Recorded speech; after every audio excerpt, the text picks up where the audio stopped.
Afternoon, welcome. Sorry, good afternoon and welcome. I think we should probably get started here. Welcome to all of our planning commissioners. Tony, would you please call the city council roll? I think we should probably get started here with all of our planning Campos? commissioners. Please call the city Tortillos? council. Here. Cohen? Here. Ortiz? Present. Mulcahy? Here. Dwan? Here. Candelas? Here. Casey? Here. Foley? Mahan? Here. You have a quorum. Great, thank you. And Chair Rosario, do you all need to call roll or you're good? Yes, please go ahead and call roll. Okay. Do we have someone here to call roll for the planning commission? Is this an item where they I think need? I can do it if you need me to. It's up to It you. won't be in like a normal order. Young? Here. Wynn? Cow? Here. Vandal? Here. Oliverio? Here. Casey? Here. Cantrell? Here. Barocio? Here. Bickford? Here. Rosario? Here. You have a quorum. All right, great. Well, once again, Chair Rosario, planning commissioners, thank you so much for taking the time to be here for this joint session. Really looking forward to jumping into the study session. As you all know well, but just for members of the public, we are initiating our third four-year general plan review, which is an opportunity to take stock of the planning context in which we are working to implement our Envision 2040 general plan, get an update on what's working and what isn't, hear from our community as we go through this review process, and get important input from our most important stakeholders, the people we represent, and then come up with any policy changes or adjustments that we think are needed to better deliver on our shared goals. We have made the planning commission the task force for this review process, and we have a lot to get through. So I just want to thank everybody again for being here, and for our commissioners, your service on the city's planning commission. Thank you very much. And Chris, I believe I'm handing it over to you to get underway. Yes, thank you, Mayor. Chris Burton, Director of Planning, Building, Code Enforcement. I'm joined here today by Deputy Director Manira Sandhir, Principal Planner Jared Ferguson, and Principal Planner Ruth Cueto. So we'd just like to thank everybody for joining us today.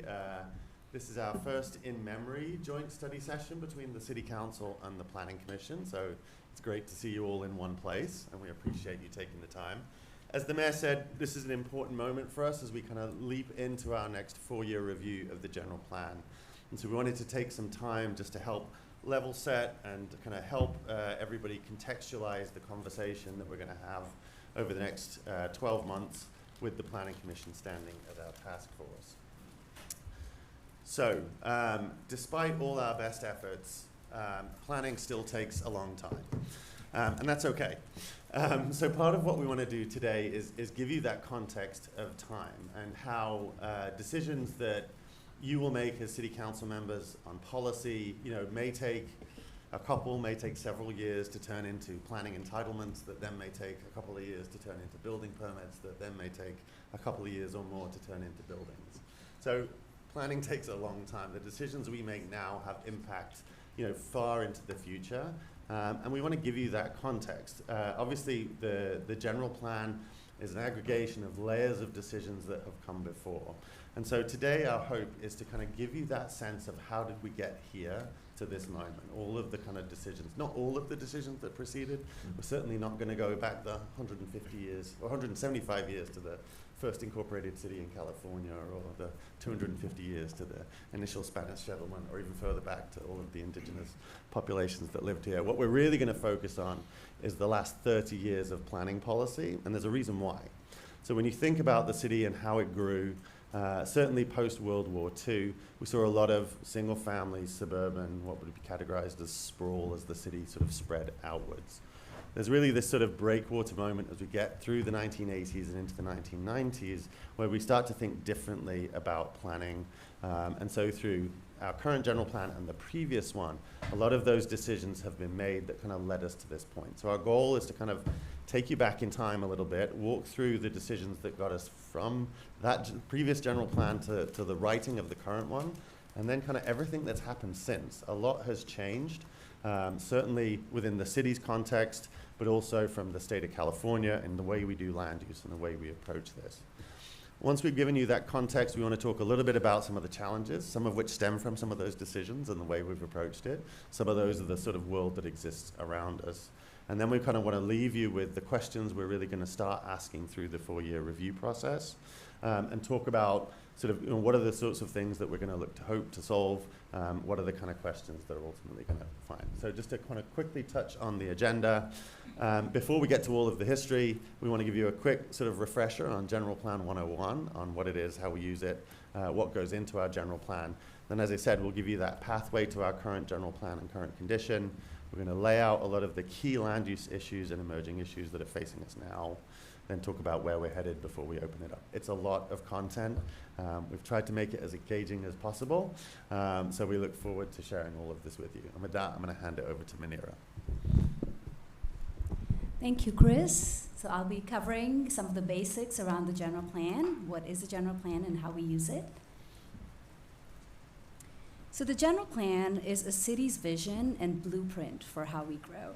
Every city and county in the state of California is required to have a general plan, and a typical horizon of a general plan is 20 to 30 years. So as Chris mentioned, this is a long-term policy document that really embodies a community's values. It is developed with a lot of public outreach and community engagement.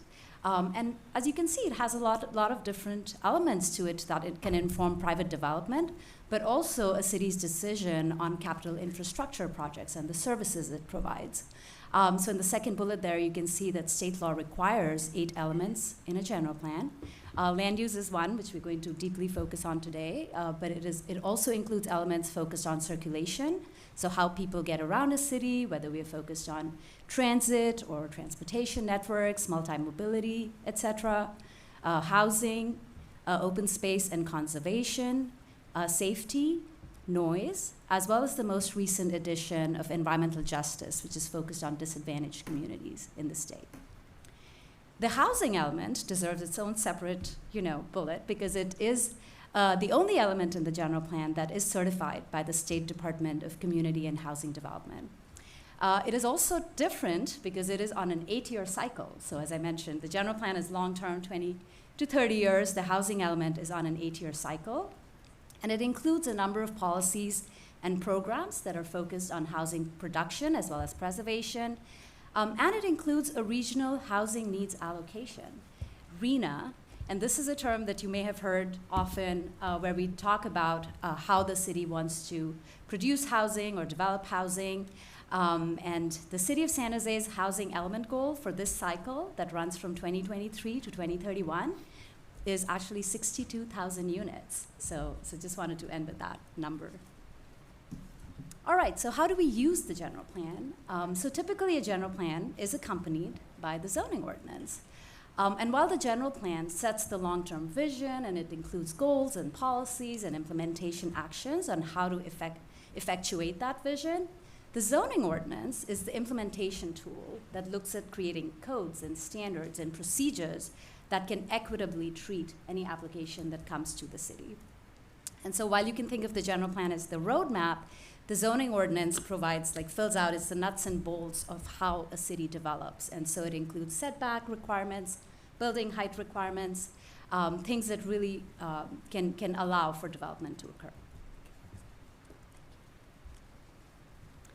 All right, so given that the general plan is a long-term document, it's not a static document. So when a general plan is adopted, a city council and the community may have a certain vision in mind, there may be opportunities or instances where it needs tweaking and amendments to really align with the realities of the time. So there is opportunity to update or amend the general plan. It is limited since you don't want to fiddle too much with a long-range planning document because, again, it's not intended to be reactive to every instance of change. But a general plan amendment can be city-initiated, so either council giving direction or staff recognizing that there are some policies that need to be amended or mapping changes that need to occur.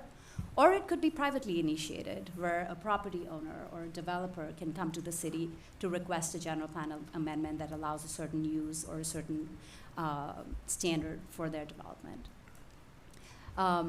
Again, we are limited to 4 hearings per year for these kinds of general plan amendments, out of which 1 are reserved for privately initiated general plan amendments and 1 for affordable housing projects.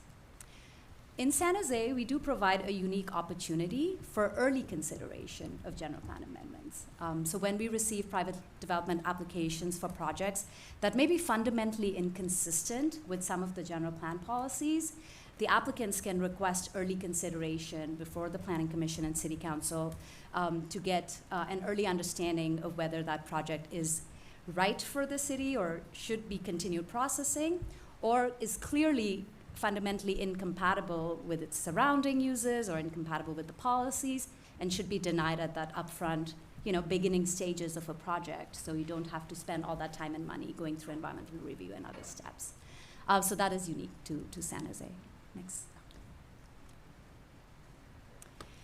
Again, since it's a long-term document, it is good to reflect on it and check on it and see how we're doing. So state law does require that a general plan is reviewed annually.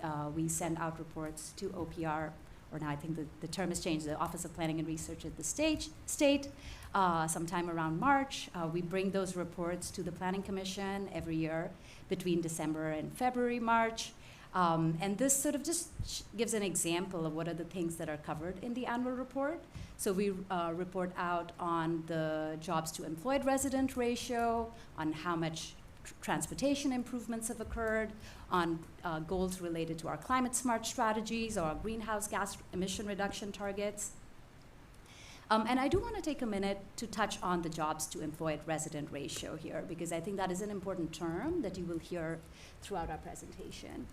So the jobs to employed resident ratio is really a good indicator of the city's economic base, and indicates how many people are actually living and working in the city versus living and traveling outside of the city.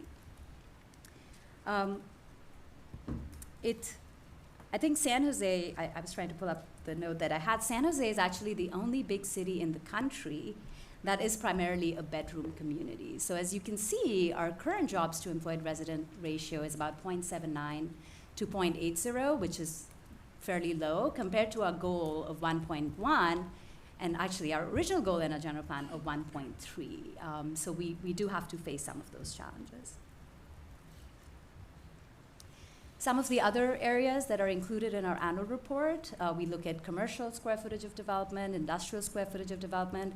This is just a chart pulled from our last year annual report that shows how the construction markets can be really cyclical, right? Like you have these downward trends where the markets may not allow for certain types of developments, or you have these certain boom times when construction may be really ticking up, and we'll go over that as we cover the history of our general plan.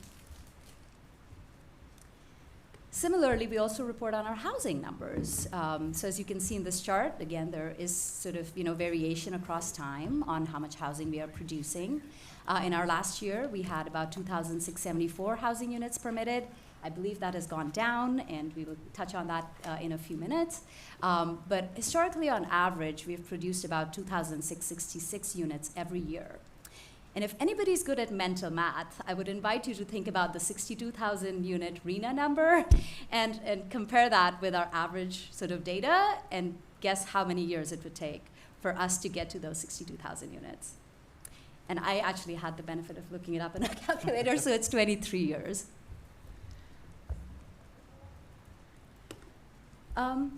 So switching a little bit and diving deeper into what really excites us as planners and looking at the general plan from a planning lens is thinking about all of the land uses that make up a city, right? So this is a typical map. All cities have a land use designation map that will outline the various uses that are designated for various parts of the city. And of course, there's a lot of fine-grained detail into it. But broadly, you can think about the green areas as being sort of our open space and our parks networks. The housing is covered in the yellow and starting to get into the orange and red zones. And then the jobs are in our blue and purple parts of the city. So as you can see on this map, we do have a lot of green areas, the bayfront in the north along El Viso, but then also in the south and along the foothills. Coyote Valley is one area that's notable here. But then a lot of the map is that light yellow color, which is a lot of our single-family neighborhoods. If you think about our job centers, those are primarily located up to the north in North San Jose, so the blue and purple areas. But then you have some around downtown and then also along Edenvale. And then if you step back a little bit, and I don't have a map to show that, but if you picture the Bay Area on the whole in your minds, you can also think about the regional employment centers, right? So there are regional employment centers to our northeast and our northwest. And you have all of these people, almost 1 million population in San Jose, that are traveling up to these job centers, whether it's right here in San Jose, North San Jose, or up to other job centers up in San Francisco or up along the peninsula. So that just shows you like how land uses sort of, and how mobility is impacted depending on the land use distribution within a city. Another representation of what I just covered, out of the 180 square miles, that is the city, we have about 50% of that land actually in public open space. And then if you look at the rest of the area, that's about, the rest of the 50%, 37% is considered residential lands. And again, this is everything. As you saw, we had a lot of light yellow on there, so almost 80% of that is actually in our single-family neighborhoods. And then only 14% is in our employment areas, which is distributed across commercial lands and light and heavy industrial and other industrial lands. And how did we come to this moment in time? And before I pass it on to Ruth to cover the last 30 years of this history, just going back in time a little bit to when we were called the Valley of Heart's Delight. It's interesting, after the post-war boom between the 1950s and the 1970s, San Jose really expanded and grew outward and grew south.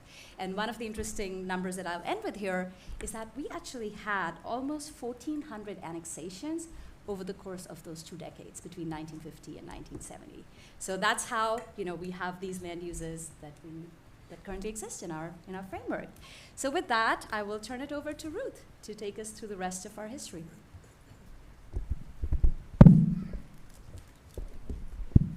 Thank you. So we are going to start with the General Plan 2020, Focus on the Future, which was adopted in 1994. It's 94, Mayor Susan Hammer is entering her second term, and the population of San Jose is approximately 800,000 people. Like our current general plan, San Jose 2020 General Plan sought to tackle challenges related to growth, the economy, downtown, and address the jobs housing imbalance. However, some of these approaches are not what we're used to now. One of the approaches was to make it easier for cars to move versus multimodal experience.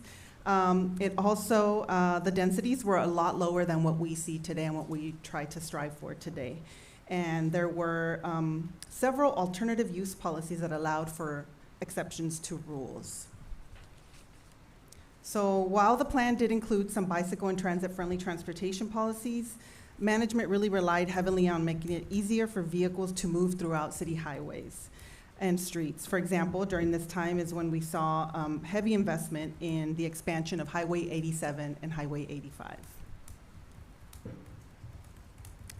In terms of residential densities outside of downtown, the general plan prescribed maximum densities like transit corridor residential, which was at 12 dwelling units to the acre or more, or high density residential at 25 to 50 dwelling units to the acre. These two examples of densities are typical of what was built at that time, just shy of 30 dwelling units to the acre. For reference, that is on the low end of the densities that we currently have for our general plan. The 2020 general plan was a plan of exceptions. While the plan identified environmental, fiscal, and economic goals as important considerations, it also provided significant growth opportunity through a number of discretionary alternate use policies. One of these policies was a 2-acre rule that allowed for conversion of commercial, industrial, or public, quasi-public lands without the need for a general plan amendment, so long as a project was compatible with the surrounding area. At its height between 2004 and 2007, industrial conversions in San Jose occurred at a rate of 120 acres per year and prompted the city council to adopt a different approach to address that issue. So we're going to jump to 2005 and 2010. This is a short window with significant changes. The San Jose population increases to about 910,000 in 2005 when Ron Gonzalez served as mayor, and then climbs to about 945,000 in 2010 when Chuck Reed serves as mayor. We think of the previous general plan and these years leading up to 2011 as setting the groundwork for Envision 2040. As the implementation of the 2020 plan continued, the city began experiencing challenges like the erosion of employment lands, continued push for sprawl, the need to revitalize downtown and focus on North San Jose. And during this time, we also experienced the advent of green tech and the Great Recession. We continued with aspirations for smart growth. In 2005, Council adopted the Downtown Strategy Plan, which supported additional job and housing growth in the downtown area. The same year, the North San Jose Policy Update was adopted, which plans for millions of square feet in office and retail and 32,000 housing units to be built in phases of 8,000 units per phase. The phasing ensured that transportation improvements funded under the city's first traffic impact fee would be linked to the planned jobs and housing growth. And yet, sprawl pressures did continue, especially in the city's periphery. The Coyote Valley specific plan process was launched in 2002 with the intent to plan the future development of North and Mid Coyote Valley and preserve the South Coyote Valley area in a perpetual non-urban state. There was intense debate during the specific plan process about the costs and benefits of developing that area, and it concluded in 2008 when the City Council accepted the work of the task force and referred further future work to the Envision San Jose 2040 General Plan Update, which was currently underway. In 2003, the Evergreen East Hills Vision Strategy was initiated, also to plan for new development and transportation in the Evergreen area. A key part of that strategy was to consider changing industrial properties into residential land. The project wrapped up in 2008 when the council allowed only a small amount of new homes and businesses to proceed. Facing little job growth but high demand for housing between 2000 and 2010, the city encountered a problem. Developers began to convert low-value industrial areas, spaces typically reserved for factories and warehouses, into new housing developments. Industrial lands tend to cost less than residential lands, and that low cost provides for a higher rate of return to developers after considering all other costs. This was a concern for the city because it was losing land needed for middle-income, blue-collar jobs, as well as undermining the city's economic development goals and the ability to provide adequate services for residents. It was short-sighted thinking with long-term consequences. In response, the city refocused on industrial preservation and adopted a policy to prevent the further conversion of key employment lands, the Employment Lands Preservation Framework. The goal was to keep land available for businesses that provide jobs for the community. In 2007, the city revised the framework to strengthen its ability to preserve the overall employment capacity, and eventually the policies in this framework were included in the 2040 General Plan. Also during this time, we encounter a growing climate crisis and the emergence of statewide initiatives and legislation tackling climate change and greenhouse gas emissions and green and clean tech. These two major pieces of legislation, AB 32 and SB 375, had a significant impact on how cities would address climate change, particularly with the intersection of land use actions. Aligned with these efforts, in 2007, the City Council adopted the Green Vision, a 15-year plan for economic growth and environmental sustainability, with a focus on emerging clean tech jobs, energy use reduction, and other sustainable activities. The impact of the Great Recession was very substantial. We saw a record number of unemployment, significant drop in home values, downturns across all major industries, and extreme budget shortfalls. San Jose and many other cities had to deal with impact on their ability to provide services. In San Jose, we experienced a marked reduction in city services. Library operations were limited to 4 days a week. We had historically low staffing in the police department. Our deferred maintenance backlog increased significantly, and we also witnessed the closing of many neighborhood community centers. This final slide is a quote in the 2009-2010 adopted budget, highlighting the years of challenging budget situations and the tremendous loss in staff over the course of 8 years. So we're going to move on to 2011 and describe a little bit about the adopted 2040 general plan. And at this time, Chuck Reed is in his term, second term as mayor, and the population continues to grow. So the 2040 process was initiated in 2007, 13 years after the completion of the San Jose 2020 general plan. While influenced by the economic downturn and the city's subsequent fiscal struggles, the general plan reinforced consistent and ongoing economic development, fiscal sustainability, focused growth, and environmental leadership. The general plan's 12 major strategies shown here inform the land use and transportation diagram, as well as the goals, policies, and actions to deliver on the vision. I'm going to highlight a few of them in these next slides. The Envision Plan embodies the support among the city's residents for building urban, walkable communities with jobs and housing. It's a strategy that can help us achieve sustainability and is supportive of public transit.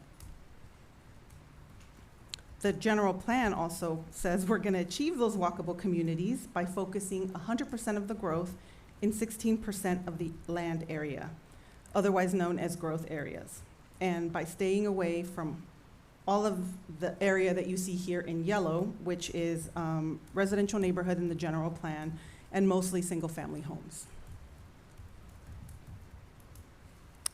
We will achieve that by focusing the growth in these areas in red and blue and pink. This was to be a major win for everyone, where we would preserve the integrity of established single-family neighborhoods and focus jobs and housing in these other areas highlighted here. An important strategy of the general plan was to improve the city's budget through land use and uphold a long-term vision, opposite of the plan of exceptions. It requires us to consider the impacts of land use decisions on the financial health in the budget and the ability to provide services to residents. We consider where the city's revenue comes from when we evaluate changes to land use. One example here, for more than 50% of general fund revenues come from property tax and sales tax. So an example of that is looking at the cost of sprawl versus the value of jobs. The image to your right portrays the net fiscal impact using a color spectrum from red to green of 5 types of land uses: single-family townhomes, dense multifamily, commercial, hotel, and industrial. In general, sprawling low-density homes are fiscally negative as they require more services like fire, police, and libraries, and bring in less revenue compared to the commercial, hotel, and industrial uses, which require fewer services but offset the cost for those services with more revenue generated. Lastly, we have climate smart and sustainability as a prominent theme in the general plan.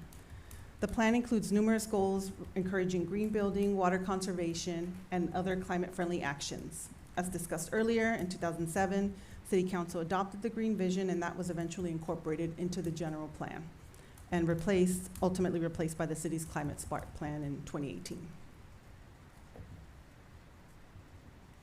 Okay, now we're in 2011, 2018, so post-adoption. This next section, during this time frame, Mayor Reed transitions out of office, Mayor Sam Liccardo begins his first term in 2015, and San Jose reaches a population of 1 million, becoming the 10th largest city in the country. In the 8 years after the adoption of the general plan, the city experienced major changes that impacted the land use context and required a reset of expectations. One of those is that we experienced the longest economic expansion since World War II.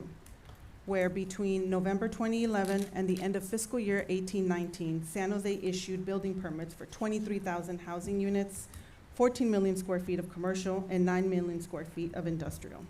Much of this was due to a backlog of pre-recession entitlements. At this moment, we also had a policy environment that, coupled with market forces, resulted in this residential growth, primarily in North San Jose, through the second half of the expansion. As you may recall, North San Jose plan called for 4 phases, 8,000 units each, and that's when this first portion of units were completed, with very few of those deed-restricted affordable. And due to the phasing nature of the plan, the door essentially closed on any more housing in North San Jose until we built millions of square feet in industrial.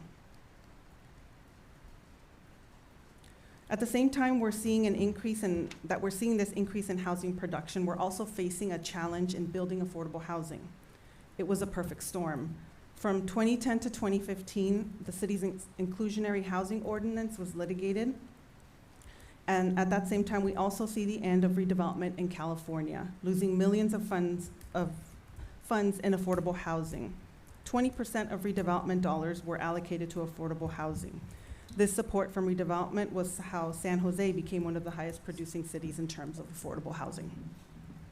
While the inclusionary housing ordinance was being litigated, the city switched gears and implemented the affordable housing impact fee in 2014. However, this ordinance came into effect just as the increase in housing production was slowing down. And in November 2015, we kicked off our first general plan 4-year review and accomplished the following. Adopted policies to increase affordable housing production, reduced our jobs goal, and modified the jobs to employed resident ratio from 1.3 to 1.1. And we also implemented policy adjustments for our urban villages. Following that work, we received direction from council to take a comprehensive approach to the growing housing crisis. That's where we enter the housing crisis work plan, a plan to get to 25,000 new units in 5 years. The Housing Catalyst team would lead that effort and focus on delivering housing production by amending policies and programs to facilitate new units. And with this, I will hand it over to Jared. Thanks, Ruth.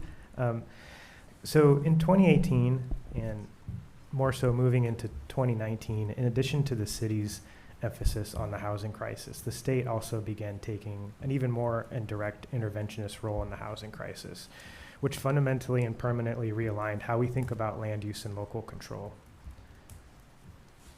In this new housing-focused era, the second general plan 4-year review started in 2019. The scope of work made housing the focal point even more so than in the first 4-year review.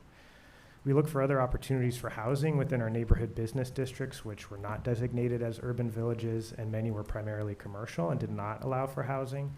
We eliminated our growth horizons completely as a part of this review. Originally, growth was metered out in the general plan across 3 phases or horizons, and these were also intended to specify which urban villages would be planned first. Numerous policy changes and other actions had already greatly limited how the horizons were used, but through this 4-year review, they were fully eliminated. And then the major topic was around missing middle housing, or what at the time we called opportunity housing. And this was considering allowing up to 4 units on single-family properties in various areas of the city with walkability to transit.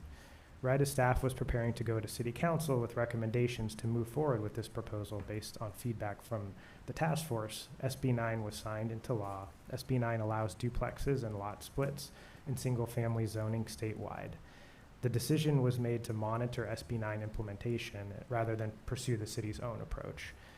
And then the last major item was removing commercial requirements on affordable housing projects where it was required.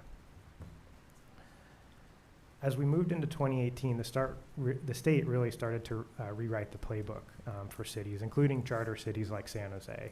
Zoning had always been a uniquely local issue, having stemmed from the city's policing power, as we mentioned in the General Plan 101 section.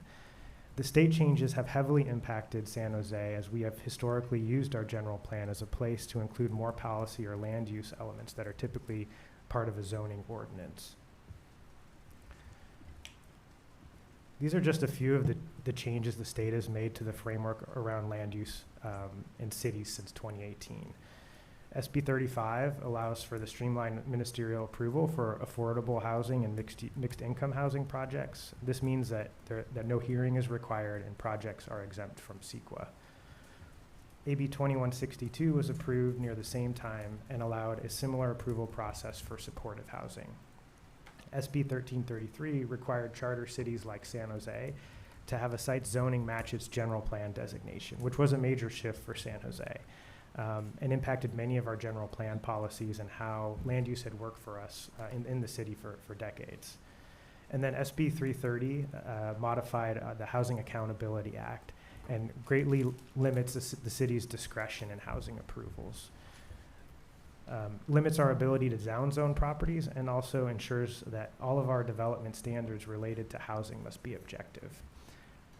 Additionally, the state density bonus law allows for projects that include affordable housing units to request waivers and concessions that sidestep our local guidelines. Then, of course, through the 6-cycle housing element, as we know, the state added a host of new requirements and expectations that hadn't existed in the previous 5 cycles. Many state law changes, especially SB 35, have had a positive impact, but also represent an extreme and fast change to how zoning and local control work. While in some cases this has made it easier for us to meet our housing goals of our general plan, it's also made it harder for us to meet some of our other goals around economic development and providing additional amenities within new development that were promised in the initial general plan. These changes have also greatly added to our policy workload as a department as we respond to the ever-evolving and complicated landscape that they create, on top of our traditional role of maintaining the zoning ordinance and general plan. And this is just a small snapshot. By no means does it include all of the state laws we've had to deal with, but just gives you a sense of the volume, that's just been immense that we've had to respond to within this, kind of time frame since 2018. So moving into the next section brings us into the present and is an opportunity for us to discuss some of the challenges and emerging issues we're facing today. As Chris mentioned in kind of discussing the objectives for today, this really moves us to try to answer that second question of what challenges we face. And really at the forefront of this conversation is the economics. The economics of the development of multifamily housing has continued to be the biggest barrier to housing in the city. The city does not build housing. We provide just one element of the environment that produces new housing units. We rely on private investment and development to deliver housing. And to do that, it must deliver an appropriate and positive return for that investment.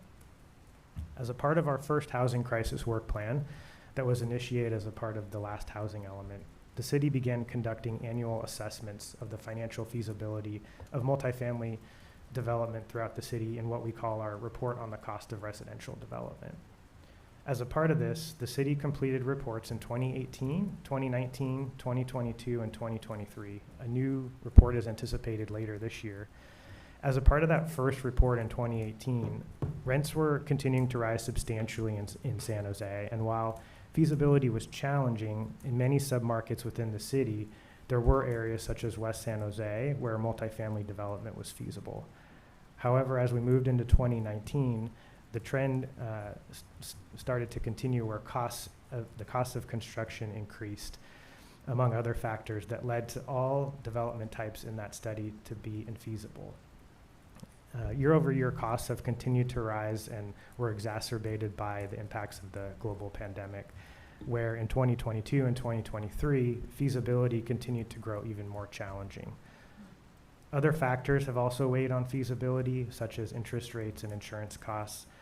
Simultaneously, rent growth, which is the other side of the equation, has continued to grow in the positive direction, but has been slow to grow. These conditions have made it extremely challenging for private development and investment to deliver on our market rate housing goals in our housing element, or to really see the continued development in our urban villages in ways that were possible when the general plan was created in 2011. And just as an example of that, taking a look at a local index of the San Francisco Bay Area that tracks construction costs between the first quarter of 2018 until the first quarter of 2025 shows an increase in construction costs of 54%. And you can really see the impacts of the economy through this chart on housing production. So this goes back by fiscal year to 2011, so when the general plan was adopted. You can see the major jump in 2013-14 that Ruth talked about, coming out of the Great Recession, and also, we had a major backlog of development from earlier, and then also the impacts of that North San Jose policy. And then you see another uptick in 2017-2018, but then you can start to see when economic conditions again become less favorable in 2018-2019 as the trend starts downward, even before the pandemic. And the earlier trends here helped us achieve our above our market rate housing goals within the last housing element cycle. You can see there was an upward trend in the last fiscal year, really driven by affordable housing, not by market rate housing. And then this last fiscal year, you can kind of see where even that production has dropped off in the affordable housing category and continued market rate category as well.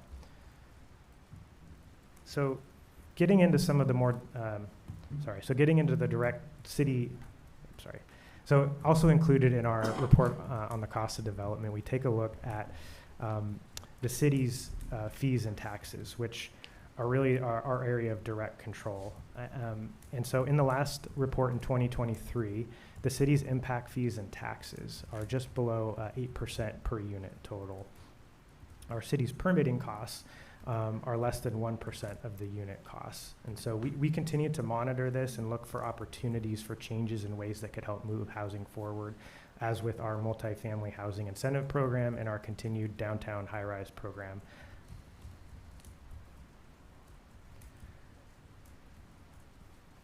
So getting into more of the direct city challenges rather than those external challenges with the economy. We talked about the urban village strategy as a key strategy in our general plan.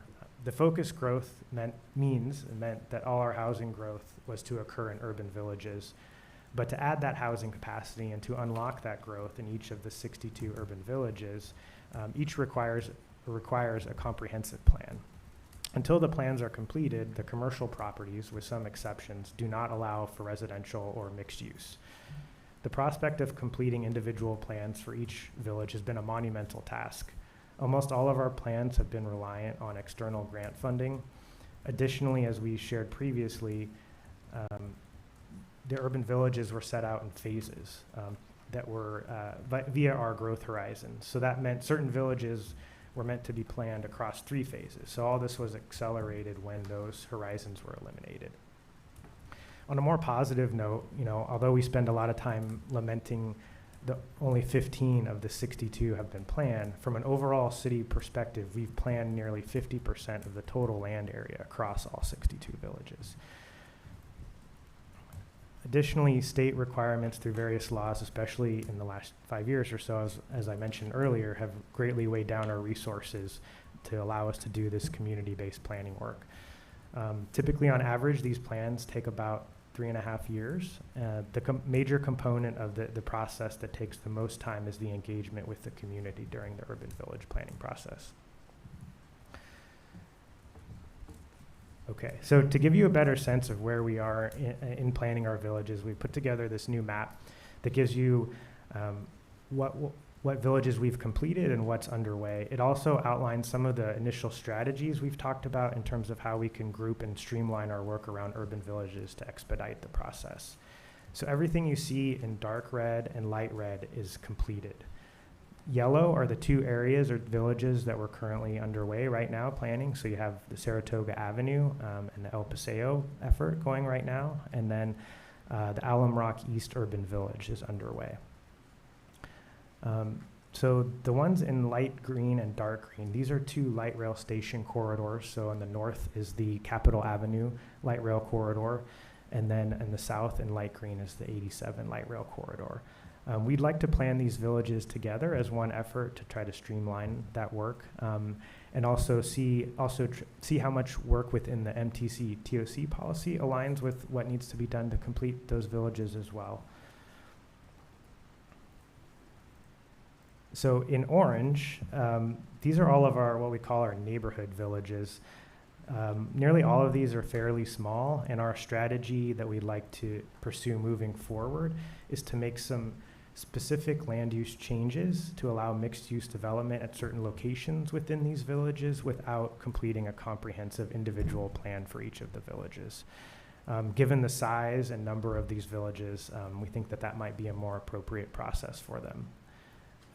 And then lastly, in dark blue, there are still more of what we're calling our traditional villages. These are larger, and we feel that they still should be planned through that more traditional village planning process. And our team is working on ways that we can streamline the traditional process further.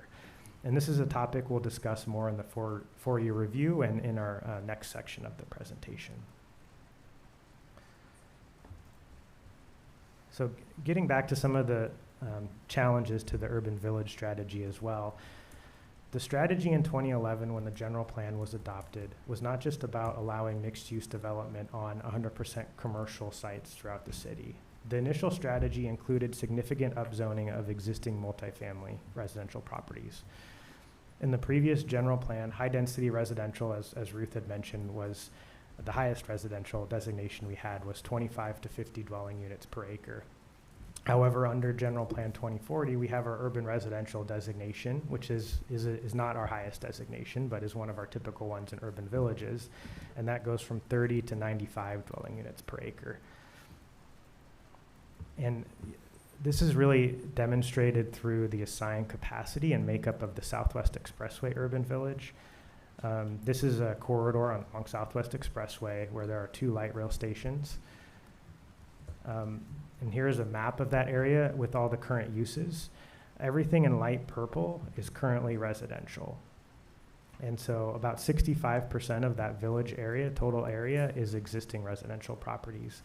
And the initial general plan assigned a capacity of 3,000 new units to that village.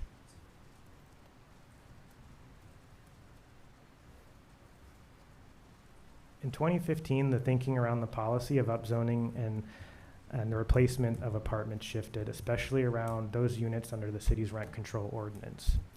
This was really driven by the proposal to redevelop the reserve apartments in West San Jose on Winchester Boulevard. This was an apartment complex of 216 units subject to the city's rent control ordinance on a 7.6 acre site. It was within the Winchester Urban Village, which did not have an adopted plan at that time. And however, the site was designated as urban residential that allowed redevelopment to proceed. The redevelopment was ultimately approved by City Council and resulted in the 636 unit Lynn Haven apartments at the site today, which meant it went from roughly 28 dwelling units per acre to 86 dwelling units per acre. And this redevelopment really evoked a long and deep discussion in the city about the appropriateness and approach to the redevelopment of existing housing. Numerous policy changes followed with the goal of protecting residents in existing apartments and to provide that those new units also fall under the city's rent control ordinance. So in that light, the city passed its Ellis Act ordinance and tenant protection ordinance in 2017. These changes require that tenants be provided advance notice of any redevelopment, be provided relocation benefits, and any new units created, 50% of those new units must fall under the city's rent control ordinance. And so while these policies don't prevent redevelopment, they make it both financially and politically very unlikely that we'd see redevelopment of these properties in the future. And that's really resulted in a reduction of where the plan capacity in our general plan can go. So if we look at the composition of our city, our urban village composition rather, roughly 20% of urban villages is existing residential, looking at current uses. And so this has really resulted in even more pressure to convert commercial or completely eliminate commercial in urban villages. And commercial elimination can provide its own challenges to the city, not just to the long-term fiscal health of the city, as Ruth mentioned, but also it can impact the small business and community serving businesses in those urban villages. And just as an example of this, we have an affordable development in the Alum Rock urban village. So this is at 2358 Alum Rock, and this was actually the city's first SB 35 project. On the site previously was a small strip mall with multiple small businesses, a Western wear store, a cell phone shop, a nail salon, and an insurance company. And it was replaced by 87 affordable units. It did include 3,000 square feet of commercial space, but ultimately no new neighborhood serving retail is at that location. So even in situations where we do see mixed use, the new space is often unable to support small business. The new retail space or new commercial space is built as cold shell and requires massive investment to become suitable for those businesses. And in a mixed use setting may or may not be designed adequately to accommodate those uses as well. The landscape has also changed through state law and also our city policy changes. For affordable housing, as I mentioned, we eliminated all commercial requirements or commercial replacement requirements. And state law has really limited our ability to require commercial or mixed use on housing properties through some of the laws that I've mentioned and other ones as well. We hear a lot about the future of work and the office market, and it's true that it's very challenging due to that shift to remote work. Citywide, our office vacancy is at about 20%, and the length and permanence of that shift to remote work is uncertain at this point, but it's also important to understand that our retail vacancy is less than 5% citywide. And so as we look at the composition of our urban villages, as I mentioned, that 80-20 split, without the residential, kind of being off the table as well, if you look at the 80% commercial, only 5% is office. So the opportunity there in terms of that vacancy is not really there. And now I'll pass it to Chris. So as you look at this map, the thing to really pay attention to, and we've already touched on this a little bit, is we're trying to do a lot in not very much space. So the number that we've already stated, 100% of the growth in this general plan occurs in about 16% of the land area citywide. And when you combine some of these challenges we're facing around the economics, where the market is, and then our aspirations for focused but smart growth, it leads to a challenge in what we're seeing in the development market. Am I pressing the wrong button? Technologically challenged today. And that's the gap in the middle. So what we're looking at here is a distribution of our existing residential lands throughout the city. And so what you have is roughly 30% of the units across, roughly 30% of the units across the city are taking up about 78% of the land area dedicated to residential as it currently stands today. 66% of the units we have throughout San Jose exists on that same sort of 17% of land area. And all the additional growth we're looking for in our general plan, whether it's the 62,000 units in our current housing element or additional growth, the vast majority of that is planned to occur in that same land area. Given the challenge with the economics, that's not where the market wants to be. It's struggling to meet that demand. Also now with the changes in state law, Jared already mentioned SB 330, it's not something that we can go back and downzone these areas to meet the market where it's at. We have to keep a lot of that capacity in place. So one of the biggest challenges we're finding right now is understanding how we meet the market with the type of development it wants to do. And that's what we're commonly referring to as missing middle. How that's playing out is in areas where there is sort of a little bit of flexibility in the land use policy, or in the instance where there was a brief window we were out of compliance with our housing element, which under the Housing Accountability Act meant that we were under the builder's remedy condition, which allowed developers to propose land use projects that were inconsistent with the general plan. We've seen this increase in the desire to build townhomes and sort of lower density product throughout the city. So we know that there's demand for this product. We know that it's something that we need to meet in continuing to grow housing through a difficult and challenging economic market. But we really don't have the land area or the land use designations. When we did the 2011 general plan, we really didn't consider the production of missing middle housing, given the balance of needs that we were trying to address, especially in consideration of the fiscalization of land use and the consideration to make land use net fiscally positive. Like we pushed for high density in a small area of the city. And this is one of the most significant challenges we face. And it's not like we can just turn around and just meet that demand where it wants to be, because there is a limit to the available land area. As you saw in the earlier chart, about 50% of the city is dedicated to open space based on our land use designations. The vast majority of the remainder is already residential lands. Of those spaces where we can develop, if we were just to go to townhomes, it still wouldn't meet the need that we have. We took a couple of projects here just as examples. The one on the left, 5670 Camden, is one of those builders remedy projects. It's being proposed with 108 townhomes on 10 acres. It comes in at a gross density of roughly 10 units to the acre, which means that if we were to build at that rate, to meet our annual housing goal, so each year under this housing element, we would need 770 acres of land. When you do a similar comparison with the Pleasant Hills Golf Course proposal we're currently working on, that's roughly 2,000 units on 114 acres. It's higher density, it's closer to 18 units to the acre, but we would still need almost 4 Pleasant Hills golf courses a year to meet that demand for our housing element goals based on just a townhome market. And as you can see just from the size of our urban villages, our largest urban village, Oak Ridge, is 380 acres, doesn't get us close. So there's definitely a challenge there on how we think about this, how we balance the needs of the market and where that wants to be, how we balance the needs of our state requirements to produce housing, and then how we sort of continue to meet the need of our residents. And that's the sort of last piece we want to touch on in the context of challenges, which is the ongoing housing crisis. And it's a thing that we see in really 2 lenses. The housing crisis exists as an availability crisis, but also an affordability crisis.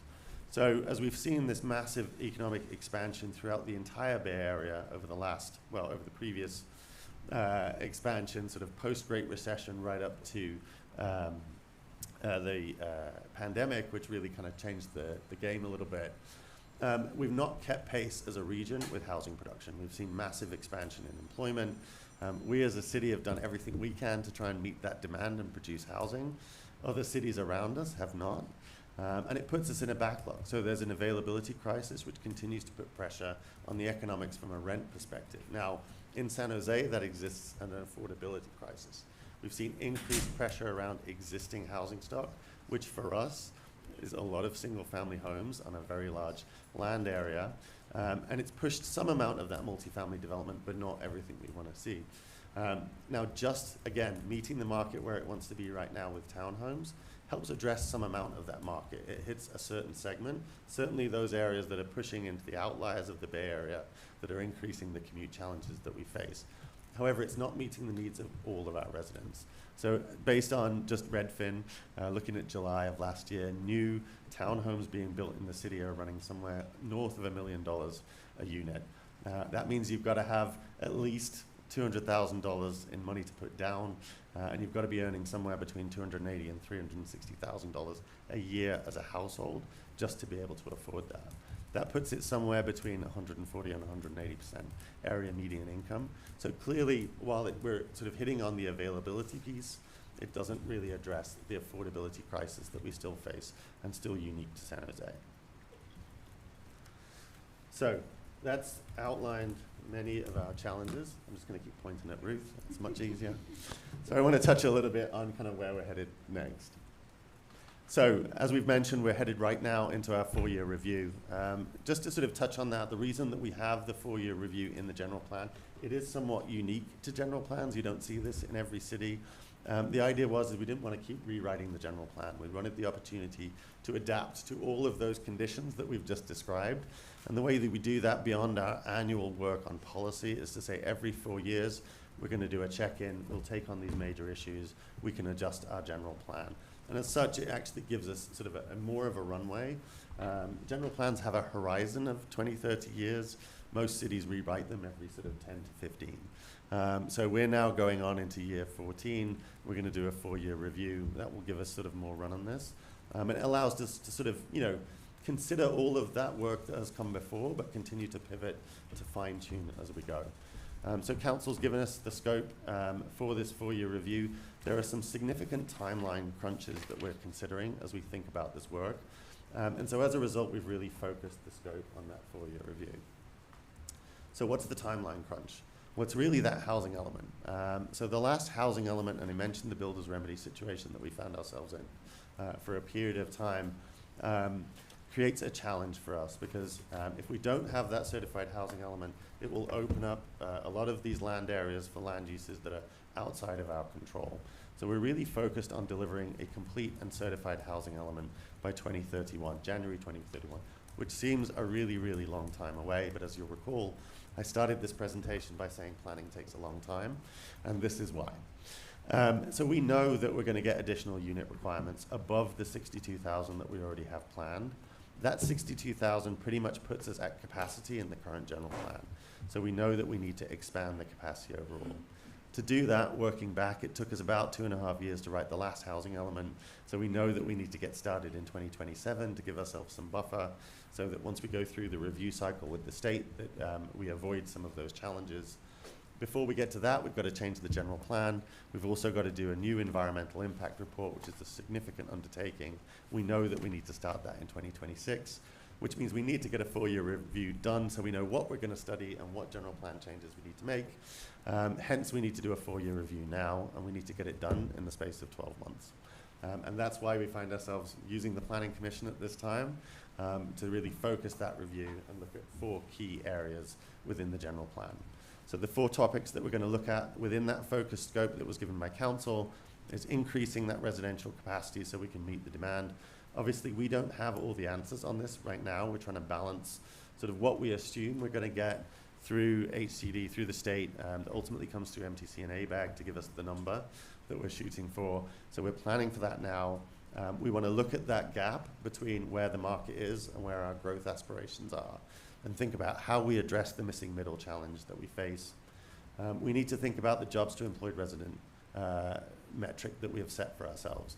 We know that we need balanced growth. When you think about the employment in the city, we've long supported the Silicon Valley and the wider Bay Area by housing its workers.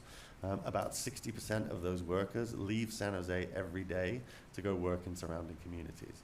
So we need to keep a focus on balanced growth. We need to produce jobs as well as housing. But we can't necessarily hold ourselves to that same aspiration because as soon as you add more housing units, that number's going to be completely different. So we need to address how we're thinking about that. And then lastly, we touched on some of those challenges with urban villages, which represent one of our best opportunities for growth. But we know that there's more work to be done there as far as how we streamline that process and make them more effective. So I want to frame some of the questions that we'll be asking through this process. I certainly don't expect you to answer them today. Again, it's to just put them in mind so you have a sense of what's coming. So as we think about residential capacity, it's really how do we accommodate the growth? We're really already pushing the limits in the 16% of the land area we have planned. So where else can we think about this? How do we think differently? How do we continue to preserve our employment lands to meet that balance? But then also, how do we kind of plan for all of the different types of housing, the different densities that the market can ultimately support now, and then hopefully support in the future? Also, how do we kind of rethink what those opportunity areas are? How do we approach it to maybe unlock areas that currently haven't been planned or designated for future growth, so we can think about that slightly differently. We're also going to, as I said, look at missing middle housing. We know that it's something we've got to accommodate. We know that it's something that the state will continue to push us on. As we said, we had this in the previous 4-year review. As we were coming through that analysis, the state adopted SB 9, which essentially allowed 4 units on single-family lots. There's a local sort of variant of that sort of, really what we're looking at in San Jose mostly is 2 units and 2 ADUs. But we know there's going to be more work in this area, and this is an opportunity for us to get ahead of that, to really think creatively and strategically about where that missing middle housing should go within the city, how we think about the increase of gentle densities or mid-densities as a transition between high-density areas and preserve that character in our existing single-family neighborhoods. As I said, how do we rebalance the job to employed resident ratio? I think the thing to remember as we think about that post-war growth in the single-family neighborhoods, again, we were really housing the rest of the valley's workforce. So in trying to sort of address that balance and kind of pull that back, there's a challenge there. So we need to think about how we provide the balance going forward, but meter that with our expectations on how many sort of jobs we can actually increase throughout the city. and how we adjust that target and monitor that over time. And then lastly, Jared talked a little bit about how we're thinking about urban villages, but ultimately we know we need to streamline that 3.5-year process and think differently about that approach and where it's going, and then also the impact. Like we talk about the commercial challenge that we face, and what we've seen now, and as we continue to sort of see development occur in urban villages, the type of retail and commercial space that gets provided through that process does not meet the needs of small businesses. Typically it's brand new space, it's unbuilt, it's cold shell as it's referred to. So the tenant improvements alone for an existing small business that's serving the local neighborhood, it's just too inaccessible for anybody to move into that space. So we need to kind of think creatively around that while still preserving the opportunity for future density throughout our urban villages. So hopefully that's a lot, I know. We've covered a lot of ground. I'm sure there are questions and further things. We could probably spend an hour on each of those slides, but we've tried to condense it down a little bit. But we're hoping that what you take away from this is really that balancing act that we're constantly playing with our land use policy. That often we're getting pulled in multiple directions by our own sort of interests, our own desires for the future of this community, as well as those that are imposed on us by other entities, including the state of California. There are a number of challenges that we face. We continue to adapt and try and move towards those challenges so that we can address them on an ongoing basis. But there's a lot of work that goes into that. This is our opportunity to rethink that for that next set of decisions. The decisions that we make through this process will have impact beyond 2031, well up to 2050, I'm sure. So with that, I will hand it over to you, Mayor. Just want to say a quick thank you to the staff who put a tremendous amount of work in putting together this presentation. Absolutely. And open this for questions and comments. Thank you, Chris. Thank you to staff. That was a great primer. Really appreciate it.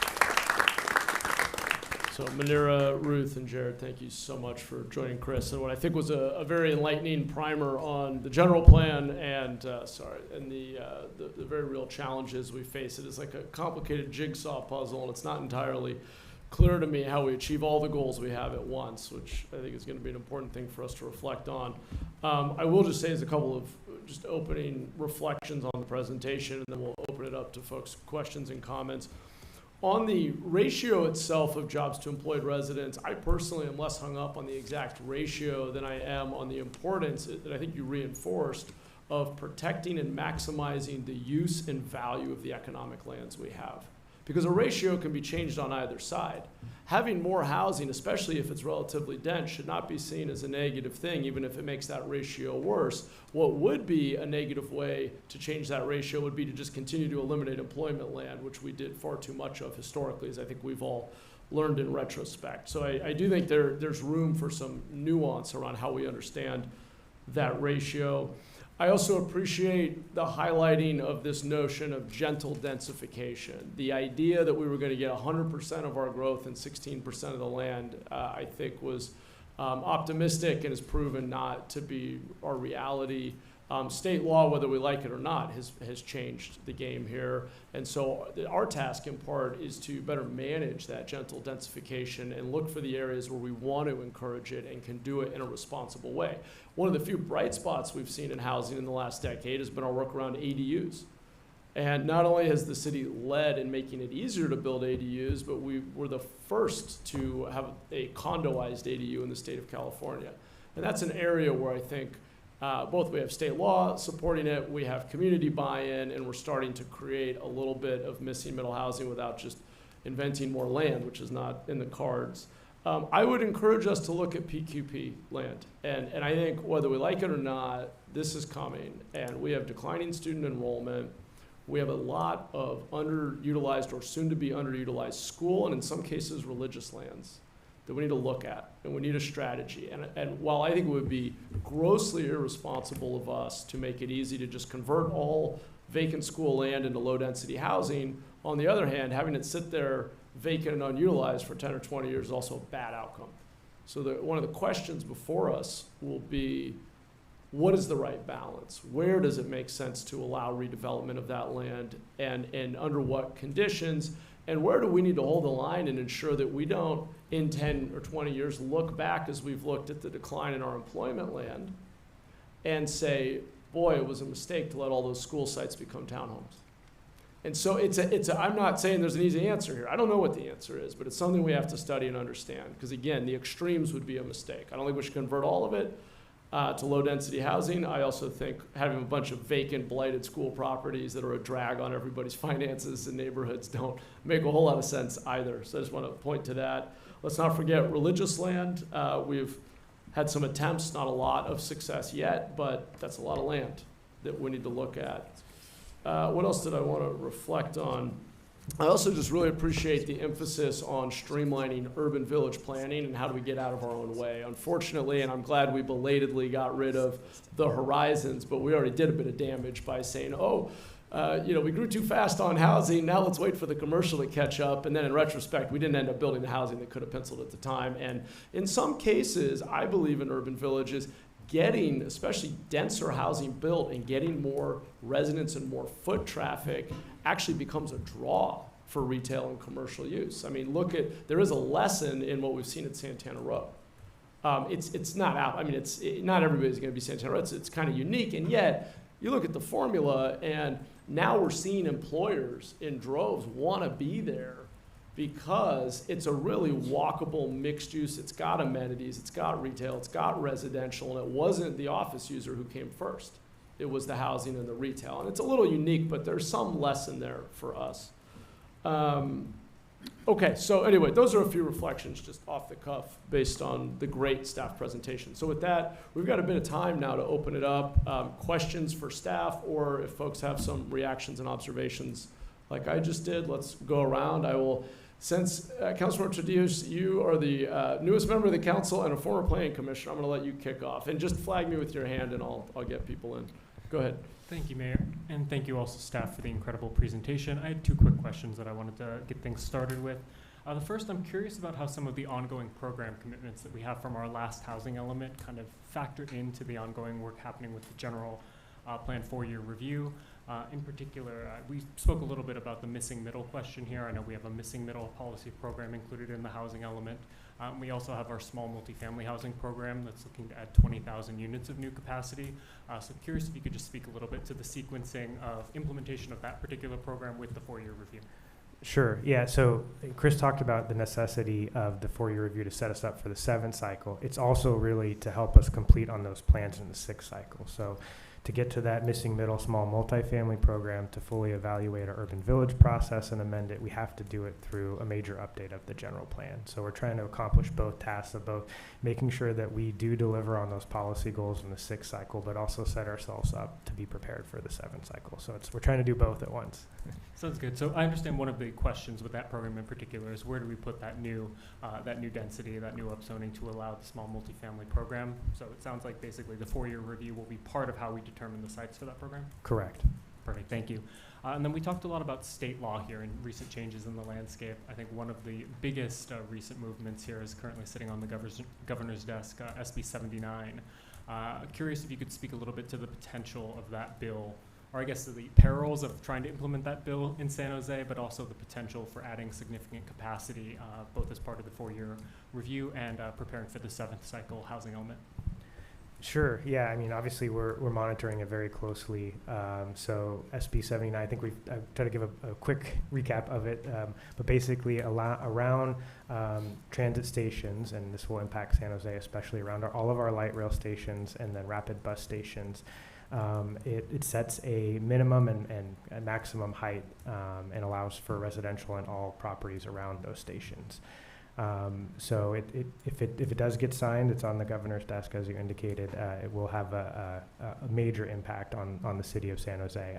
As we talked about to council the other day, there are some provisions in there for San Jose around our ability to protect North San Jose, Edenvale. But I think as it relates to this general plan and how we would look at it, I think we would need to analyze it more. It's just so new, but I think we would need to look at it in the context of this general plan and think about that added capacity and how we could incorporate that into new capacity that we might use in the next housing element. So probably already areas that are already urban villages, but how maybe we would add additional sites or additional capacity where it's added through SB 79. So. Thank you. And I guess to that point, you mentioned that we have 2 urban villages that'll be coming up that are along light rail corridors. Is it safe to say that there may be changes to the boundaries of urban villages to incorporate some of the zoning changes from SB 79 if it's ultimately signed? Probably, yeah. I mean, I think, again, we'll have to get into that, but yeah, I think it would be something we would consider, but need to do more analysis on it, yeah. Sounds good. Thank you. Thanks, Councilmember. Great questions. Let me turn now to Councilmember Ortiz.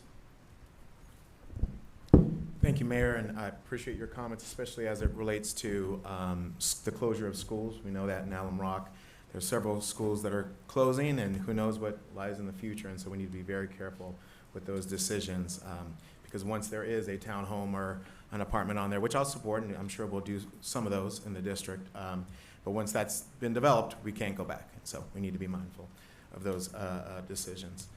So I just want to thank you, Chris, and the whole planning team for this presentation. I was not on the planning commission before, being a council member, so I didn't have, well, other than reading it myself, I didn't have this great overview, so I really appreciate it, and it's good to have that historical context about the many issues around zoning, planning, you know, jobs to employed ratios, and just the many issues that the cities face, and then some of the innovative approaches that we have tried to essentially solve them, or attempt to solve them. I do just recall in the beginning of the presentation just the stressing of the lack of jobs that are being developed here in the city of San Jose and the need to address that. But I wanted to see, and I didn't hear anything, and I know we talked about, you know, supporting business, we also saw slides about streamlining for housing development, but I didn't see anything in regards to streamlining or support for small businesses, which I know are the number one employer here in the city of San Jose. So how are we balancing, because obviously I'm pro-housing, but how are we balancing the need for housing, which I think Alum Rock has definitely stepped up to do, with also the impact to small businesses, because we saw in the presentation, there's a reason why you mentioned Alum Rock, because they are being impacted. Yeah, thanks, Council Member. It's certainly something we're very conscious of going into the 4-year review as we think about urban villages. I think a lot of our work to support small business on the near term is much more tactical, so it occurs around zoning and permitting questions and facilitation on the process, and less so on the kind of bigger picture policy. But I think there are some questions that we need to ask on the balance of land uses through the 4-year review that sort of speaks to this issue of small business displacement in our urban villages, because redevelopment is the primary driver that's getting us to the housing that we need. So it's definitely there as a part of that consideration. Many of the things that we're doing near term to support small business exist just in other parts of our work. Okay, great. I really appreciate those comments, because sometimes I think the plight of our small businesses are kind of an afterthought here at the city in pursuit to, you know, those RENA goals that we unfortunately never seem to reach. And, you know, and I do want to mention, you know, I think the city has, you know, for good reasons, have done things that have impacted small businesses. For example, that commercial the elimination of commercial spaces. And, you know, for every commercial space that we do eliminate, that is an American dream that's being shuttered for, especially on Alum Rock, an immigrant family. Majority of the businesses founded there are by immigrant women. And so I just want to make sure that, you know, we are weighing that as well in the decisions that we propose here at City Hall. Thank you. Thanks, Councilmember. Appreciate those points you just made. I think you're right on. Let's go to Commissioner Cantrell next. Okay. Actually, I'll move this over here. I'm left-sided.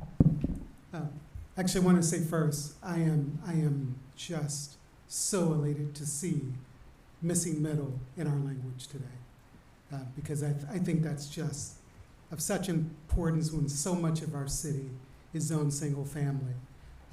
But I also think it's important for us to reflect on exactly why we have so much single family zoning. I'm going to use the dreaded E word here. Equity is key. And we can't create equity in our communities with so much of all the wealth concentrated in the way that it is. So looking at the single family zoning, I think, is key to our future. I'm going to use the second dreaded word, diversity, which I think is key to our survival, period. We get more diversity when we create equity in our communities. And that diversity is exhibited in so many beautiful ways, from faith to food to celebration. And that's something we should be looking at. But I think it's really important to reflect on how we got here in the first place. And it is not a welcoming story. Secondly, I think we've been driving a car for generations here with either a gas pedal or a brake pedal. We've been chasing this market, and the market leaves us behind every time. Luckily, we had a steering wheel, so we could drive into a curb to stop the car. But the reality is, I don't think we have enough tools to actually adjust to the market. The market's going to happen the way it's going to happen, like it or not. We've been ill-prepared to deal with it. We've been stuck with rules and policies that were based on many generations before the market changes. So we need more flexibility. Specifically, as we look at missing middle, you're talking about a different type of developer. They cannot wait for years for entitlements. It will not work. They can't wait for or be subject to a lot of our restrictions that exist because they need flexibility to build. I think also we should consider that the missing middle brings development that we don't have here in large part, which also brings jobs. It also brings work to our communities. And if we use our Economic Development Office along with our planning staff, we could actually create some very rich programs to help smaller, as we talked about small businesses, developers develop in our community and help us bring jobs to our community and help us bring that much needed housing to our communities along with equity and diversity. Thank you, Commissioner Cantrell. Appreciate those reflections. We'll go next to Commissioner Casey, not to be confused with Councilmember Casey. Thank you, Mayor. Also, I wanted to thank the Planning Department. I think it was a great, as you heard from others, a great education for all of us here. But I think even more so, I think for the community at large. Many times they come to the Planning Commission and they think we're making decisions in a vacuum, or having this full understanding of all the pieces that go into play there, I think is hugely educational. I don't know how we kind of publicize this presentation a bit more for folks, but I think that would be good. The question, though, relates more to the housing element and the target that comes from the state. I assume it's probably a book this thick that has all the criteria. Is there some high level that you can help us to understand when they give us that target number, at least the high level elements that go into it? I ask because, as we mentioned, we already have a high number of residents to jobs. So we feel we're doing our share in terms of the community. In terms of understanding, we want a plan that's aggressive, right? We want stretch goals. We want to be able to measure that. But we also want it to be achievable. If we need 4 golf courses every year to meet our goal, and we're trying to shove it all into 18% of our available, or 16% of our available land, this doesn't seem like a very achievable goal. We're just kind of fooling ourselves each year. So I don't know if the state, when they look at those numbers, they want us to relook at our open space policies, if they want us to redevelop our existing single-family neighborhoods and start over.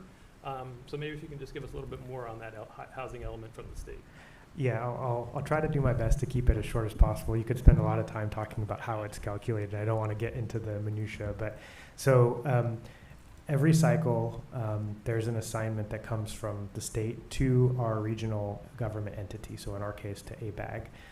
They go through a kind of a comprehensive process and determine an allocation methodology for how those units they get are assigned to the jurisdictions within them.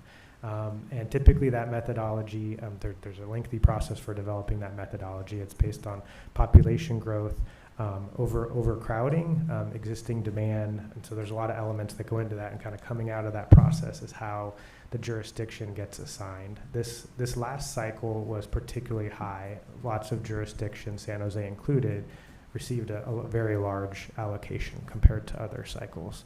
So that's kind of how it goes through. That's the quick version. But yeah. But I mean, do they take into account existing density, like land, like the amount of land in a city? They do. They look at, undeveloped land, vacant lands. They take all of that into account. And so, for San Jose, while we got 62,000, a lot of other jurisdictions got even higher, proportionally higher allocations than we did even. And so it looks at a lot of the factors that you're talking about. Okay. And so I assume in our 4-year update that we're doing now, we'll need to think more creatively about not assuming we're going to shove it all in the 16% of the existing land. We're really going to have to think, are there some, third rail topics that we need to reopen potentially in terms of where we put the additional housing? Yeah, that's right. And we're trying to do our best too, because of how the process is set up. We don't know what that allocation is going to be. But since we need to plan for that growth capacity, we kind of have to take our best guess as we go into this 4-year review to try to anticipate what it's going to be. So it's not the ideal setup for us either to be, ideally we'd have more time to plan to know what that number is so that we could, spend a lot of time working and figure out where it fits best. But they've kind of made it hard for us with how the sequencing is of the timeline. Thank you, Commissioner. We are on now to Commissioner Bickford. Thank you, Mayor. 2 observations. The first one is I wanted to say thank you for calling out that we don't want to get so locked into the JER because I'm a resident of San Jose. I don't work in San Jose because my employer doesn't have a location in San Jose. They were supposed to, but they don't. So I don't work in San Jose.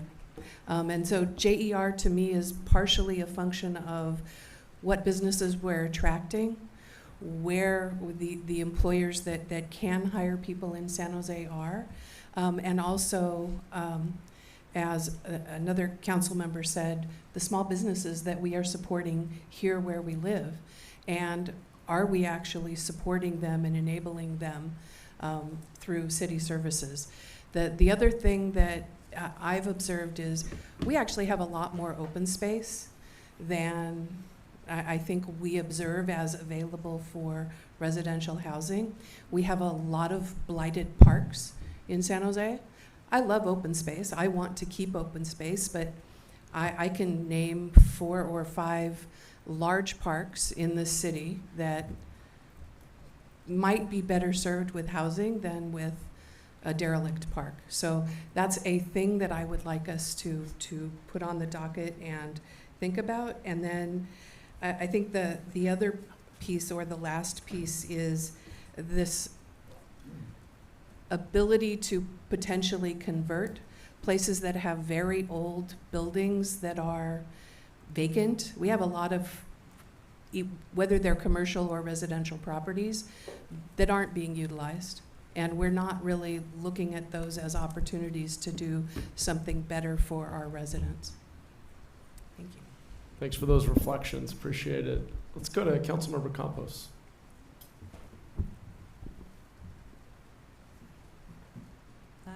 Okay, there we go. Thank you. Thank you, Mayor. And thank you to our staff for that presentation and for bringing us all together here to have this very important conversation. I think a lot of us can agree that the general plan is one of the most critical documents that we have in guiding our city towards our goals and priorities, and land use challenges are one of the ways that we work to address our housing crisis. I am optimistic that through this process we will look at those opportunities and those solutions to advance housing production and meet the needs of our residents, and also better understand how our staff is approaching the jobs to employed resident ratio. I know that my office in particularly has been looking at different partnerships working with Charities Housing, the County Office of Ed, Silicon Valley Community Foundation, to co-locate childcare in what's been a long time vacant commercial space on the ground floor of affordable senior housing projects. So it's really important that we think about how we're bringing community together to meet those needs of our community members, which are jobs, they are housing, but it's also community amenities like childcare, health clinics, arts and culture spaces, parks and green open spaces as well. So I have a couple of questions that I'd like to ask about what opportunities through local ministerial approval ordinances we might have to create meaningful incentives that promote mixed-use development in our communities.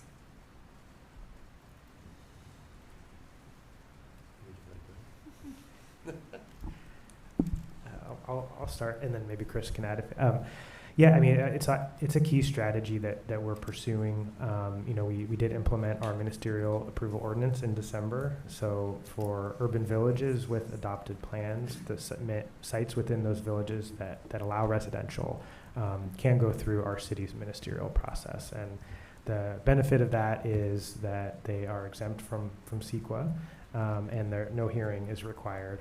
So, you know, on our work plan was to continue to look at sites that we would add to that pool, you know, as we adopt urban village plans. Now, kind of the change to that equation has been the state reforms through AB 130. And so there's going to be this new pathway or new exemption process for projects could be an important tool. And so I think we just need to evaluate, do we keep pursuing our own ministerial, or do we, you know, start to rely more on that exemption? You know, I think there's pros and cons. I think we want to weigh that, but I think it's something we're going to continue to look at. Our next piece is to kind of sort of look at the downtown and where we might pursue ministerial approval in downtown.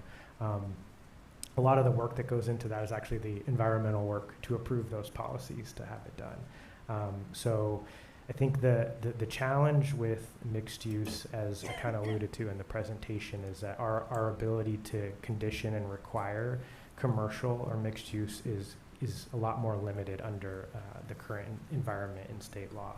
I think a lot of our opportunities for commercial are probably more at a horizontal mixed use, you know, where we designate and keep sites in urban villages as 100% commercial, and then look for opportunities where we want residential.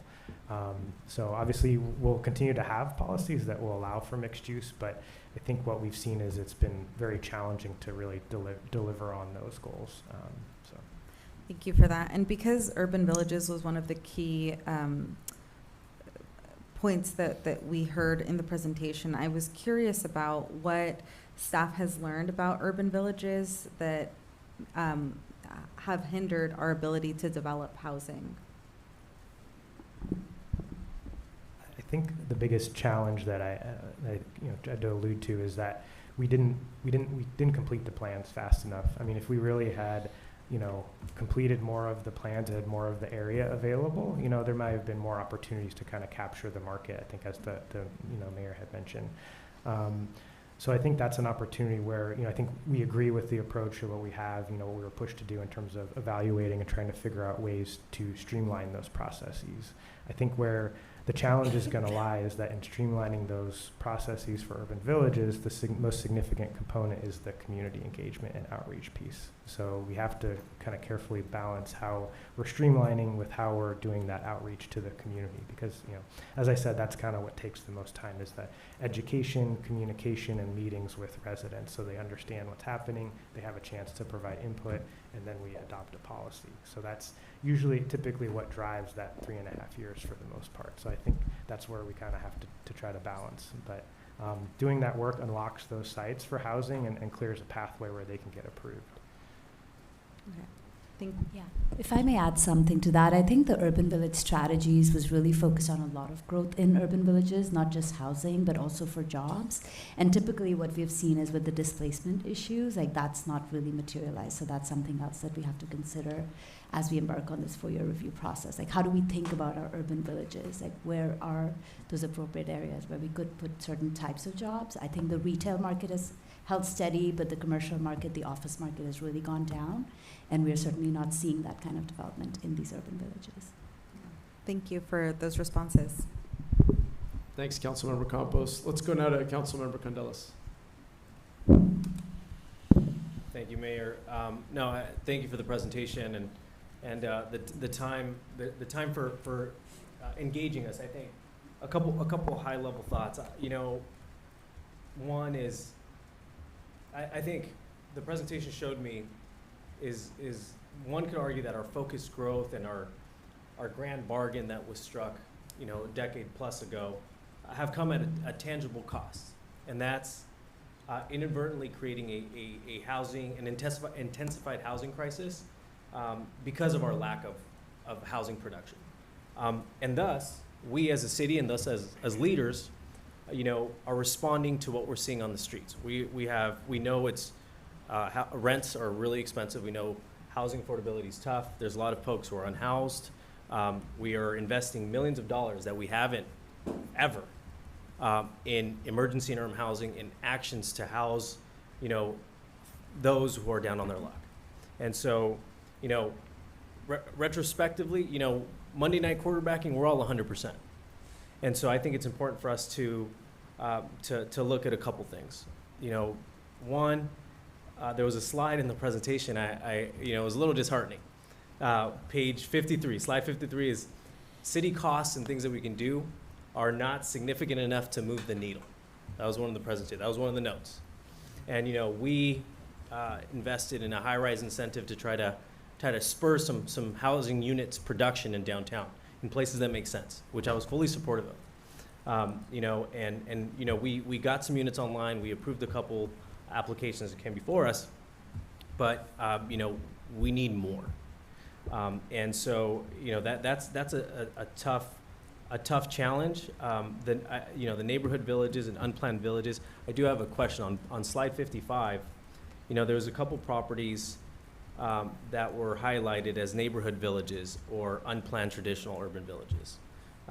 Can staff provide a little bit more clarity as, what does that mean for properties? And I'm selfishly looking at my district. I said, there's 2 orange properties or plots of land that were later labeled, I want to say unplanned traditional urban villages or neighborhood villages.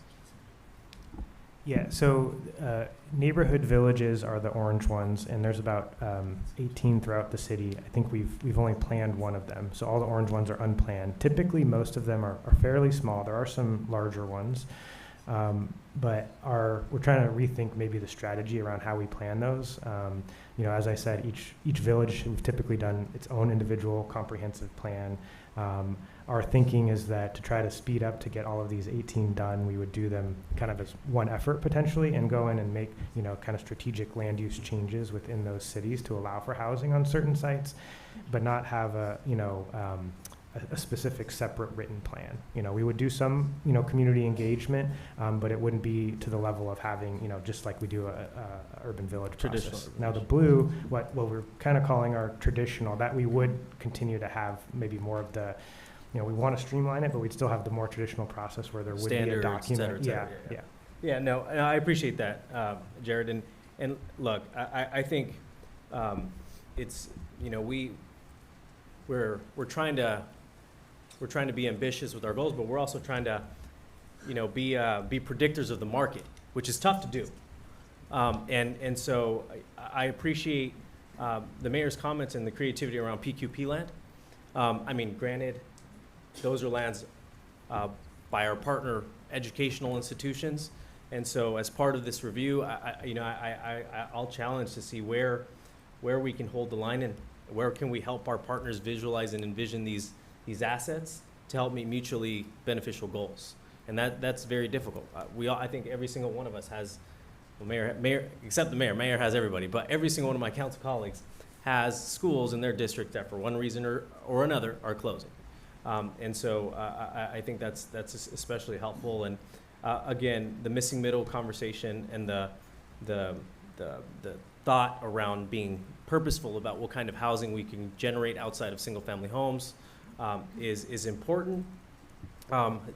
As you clearly laid out in your presentation, some traditional townhomes aren't too affordable or aren't considered affordable based on what our historical knowledge of affordable means. But it's important that, for me, as we start thinking about, density requirements and infill development densities, that we think about how we can find a gray area, and that gentle density was important because, densifying certain areas just for the sake of saying, hey, this is the minimum number of units that we need, 30 units per acre, et cetera, will tend to create a lot of conflict from our neighbors. and I know firsthand.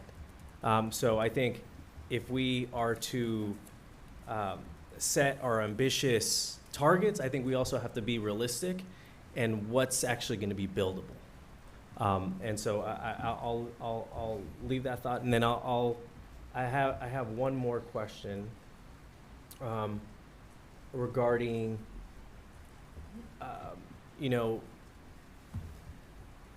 the envisioning of industrial lands, and I have a substantial amount of industrial property in my district, and I want to challenge staff to see, what our game plan is as a city. Do we really think we can attract these industrial entities, companies, organizations to these lands where they're outside of the urban core, they're in the periphery? I want staff to think about how we can actually find best use of that land. I'm not saying housing. I'm not saying maybe it's attracting companies, and maybe that's a question how we work with OED, our Office of Economic Development, to spur that. But I'm curious to hear from staff of how they think about approaching these large swaths of lands that are in the periphery. My district, Councilmember Casey's district, et cetera.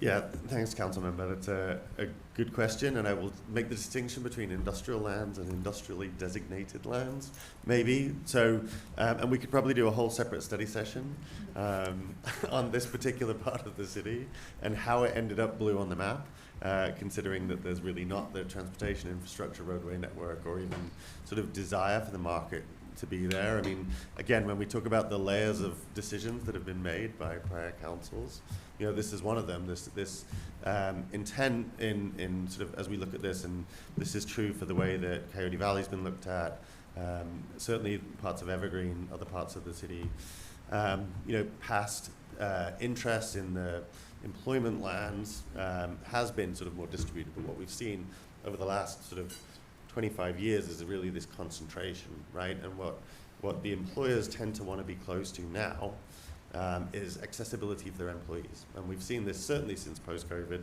right, when everybody's like, great, let's work at home, because they don't want to do a 3-hour commute. They don't want to sort of, think about how they move the people around. That's why we saw interest in Diridon, because people can get there easily. That's why we've seen interest in North San Jose, because it's proximate to a lot of that housing development. So I think we do have to think differently. Now, again, we could do a whole study session on Evergreen just on its own, and in particular, some of the legal challenges around that property in particular. But I do think we have to think differently. And I think not just in the context of those bigger swaths of employment lands that really are going to be difficult to get any kind of development on, but sort of how that sits in a broader development pattern in these different parts of the city, right? We've sort of focused our growth within these limited areas. We didn't take a comprehensive view to sort of how do we expand growth more holistically across the whole land area. So that really fits into that conversation as we kind of move forward. Perfect. No, thank you, Chris. And I'll just close with the fact that, as we go through this 4-year review, I know our planning commission is going to be doing a lot of the heavy lift, but I would hope that we are doing what we need to do with regards to getting as much feedback from residents on this process, educating residents, informing residents, getting their direct feedback on what we're proposing and what we're thinking about, so no one's blindsided by what's proposed or what's discussed. And so we have a genuine feedback loop from folks, and I hope that's the case, and I'll harp it. I've harped it before, and I'm gonna harp it again, and hope that our neighbors and the folks that we're talking about, who's impacted by our decisions and conversations, have an ability to be able to be here. This chamber, I wish it were packed, but unfortunately it's not. And so it's incumbent upon staff to make sure that we're getting the word out. Okay? Thank you. Thanks, Councilmember. I think that's a great point to conclude your remarks on. And I wonder if staff, just before I go to the next hand, we've got a few more here. Could you share just a little more about your expectations for committee engagement and how you see that playing out over the course of the 12-month process? Yeah, absolutely. Let me start, and I'm going to hand it to Ruth. Absolutely, sort of community engagement is at the core of what we do. It's something that we are very committed to. I think as we think about the balance of this process, it's about not just sort of ensuring that we're doing the traditional methods, but also how do we expand that to non-traditional methods to make sure that people are understanding kind of what's going on. And we really wanted to take this opportunity with this study session to help set the tone for that. This is obviously being recorded. We'll be using this as well as other sort of communications techniques to really push a digital presence around this effort. We know that this is a very compressed timeline. Effective community engagement takes time. And so we're trying to balance that need. What I will say is obviously we have the task force process, which is planned to take a year. But then there's ultimately steps that come after that as well. So we will be looking to sort of use that engagement path now to engage early, but then on a continued basis as we move throughout this entire process. I'll let Ruth kind of touch on some of the specifics. Thank you. So we do have 4 community meetings that we are planning for between now and June 2026, and that will be either topic-based or we will touch on all 4 areas that we're going to be discussing at the Planning Commission. The Planning Commission meetings will be recorded. As Chris alluded to, we hope to use this study session to educate the public, the General Plan 101 section, this discussion on sort of why we're doing the General Plan 4-year review right now. So we'll have our web-based online presence. We have listservs that we're creating. We've shared this specific study session with the previous task force members from the last 2 General Plan 4-year reviews. So we're doing sort of that work to get the word out. We'll have a media outreach campaign as well. And once we get to 2026 and the Planning Commission concludes with their work, as Chris said, we're still going to have those touch points with the public and with the community until we come back again to Planning Commission and City Council at the end of 2027. So there'll be different time points when we can do that. And although we committed to 4 meetings right now, I mean, beyond 2026 in the summer, I mean, we would have a little bit more capacity, and we can think about what is that outreach going to look like, neighborhood groups, district council groups. And I do want to just remind the Planning Commission and the City Council, we are partnering with the Office of Racial and Social Equity. So they're helping us with, how do we set up our meetings to make sure that they're inclusive? Are there groups that we should be targeting? And we have that list that we got from council as well.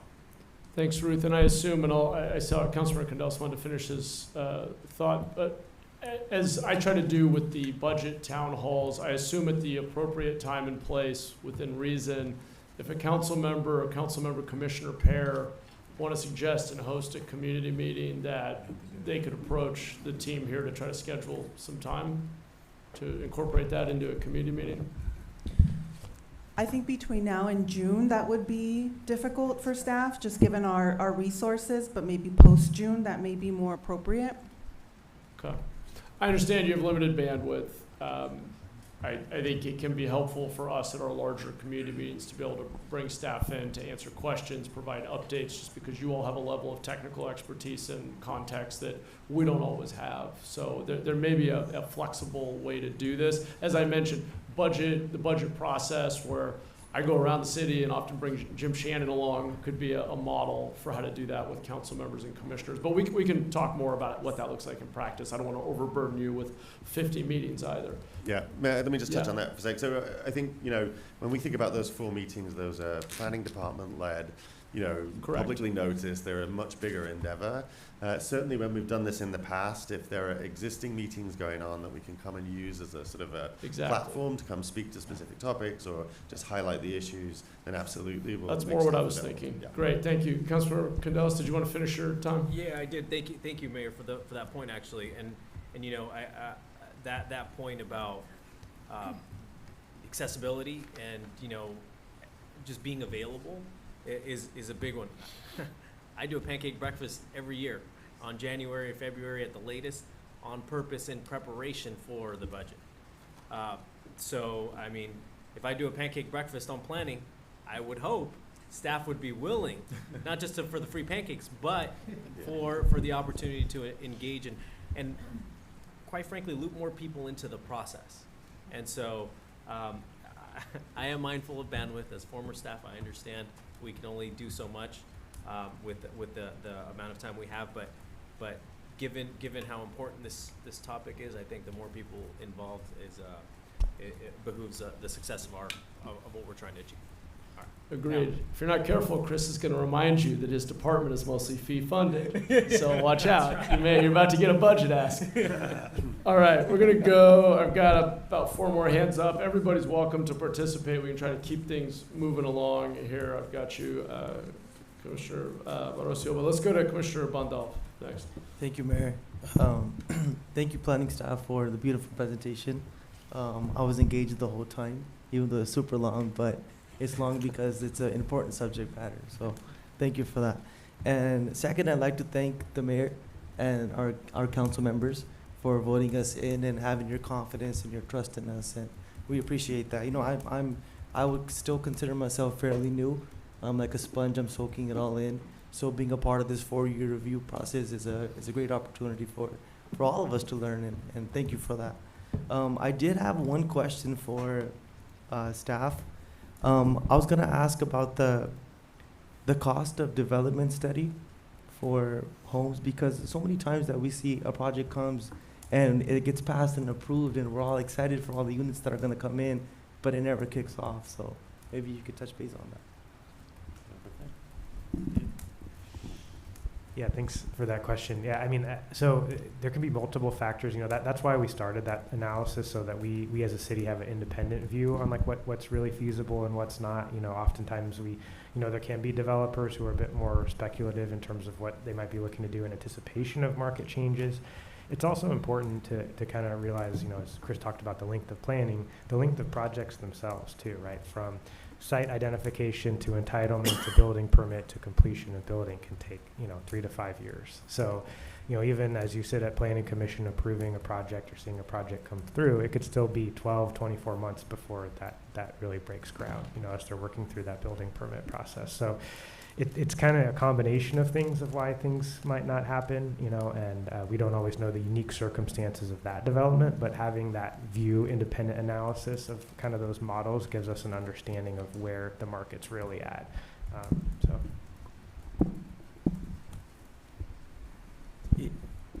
Yeah, no, I understand. It's basically, it's more so based on the economics of how the interest rate's going and several different factors. But do we have anything available, like for the cost of development, like a study for that? As far as we have the previous studies available. The next one will be coming out, I think, by the end of this calendar year, on the sort of current market conditions. As we said, the analysis really takes into account sort of models of development. So we sort of take areas of the city and the likely type of development we would see, and then does a pro forma analysis to try and sort of guess at this.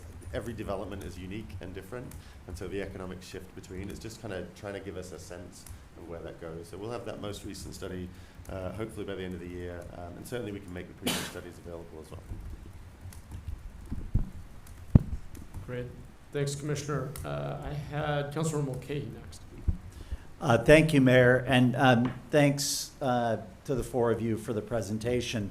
As I asked you before we get in a master class, I think it might be interesting to take that chronology that you just put together, and because you're having this other outreach moving forward to, you just probably have this all on audio and transcribe that walkthrough the last, 25 years or whatever it covered, might be helpful to have available.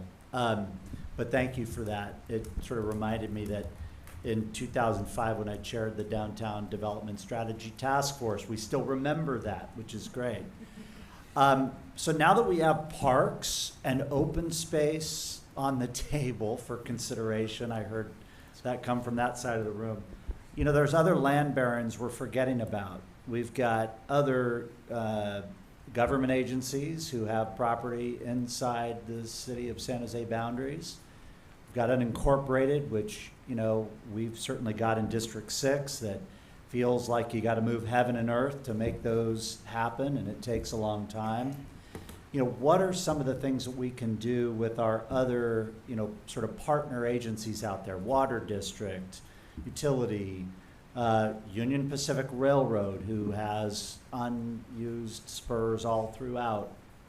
You know, are there other resource that we can pull and partner from those other agencies that, you know, that we have in San Jose? And I don't know that we've done that before. I don't know if we've just purposefully avoided that before. And it may not be necessarily planning's job to do that. There may be more politics involved in some of that. But any comments on? So on that? I think it's a great point, and no stone will be left unturned, I think, is the first comment, as we continue to look for opportunities to site new housing throughout the city. I think we've seen it in the past. It's typically been on a case-by-case basis, as those sites have typically been offered to the market, right? So there's been a couple of UP spurs that have gone up for sale that have either integrated into projects or considered in other ways. I know certainly there's a lot of work we've done with VTA on some of their properties throughout the city and looking for opportunities for transit-oriented development.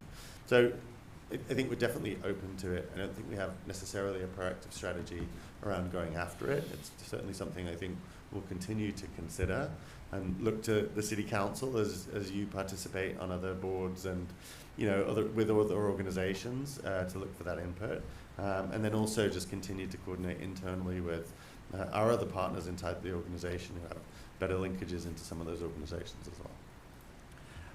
So this is probably more of an editorial comment, and it probably goes as much to Councilmember Dwan's district as any. But look, we've worked really hard to protect our industrial base. You know, it's been the last 25 years of my life working in and around that area. And, you know, we've heavily invested in North San Jose, heavily invested in Indianville. Granted, we had redevelopment funds, but one of the areas that provides the most jobs for small business people in the industrial sector is between Almaden Expressway, Coyote Creek, just south of downtown, all the way down through the fairgrounds. And we have completely underinvested as a city in that area. So if we're talking about small jobs or small business owners, we're talking about jobs that pay really well for, you know, box benders and metal painting and the like. That's an area that I know that's not your job as planning. It's a, you know, all hands on deck with OED and everywhere else. But the reality is we do have opportunity there. And if we're going to hold on to it and prevent other development from coming in that may be different than the uses it is today, we need to show support for that investment that people are making right now there. So I just, you know, I know that kind of stretches down maybe even into two, but I just want to put that out there. And you already covered the next piece, which was how are we moving forward, what happens next. The one thing I would say is, because I think this process will go beyond June for this body as the Planning Commission, but with expirations and things like that happening, we won't want to think about, we get this group started, what happens after June and maybe even beyond as some of these commissioners retire. It's hard. Look, I'm an alternate on VTA. I step into these meetings. Sometimes I really don't know what's happening, honestly. So we should think about that as this process goes through. Yeah, thanks, Councilmember. I am going to touch on your editorial just because industrial lands are something that are near and dear to my heart. And we take that work incredibly seriously, and we do believe it's an important part of our job in planning and building, as well as code enforcement. And you know, absolutely, that's why since 2005, you know, we've had the industrial preservation policy.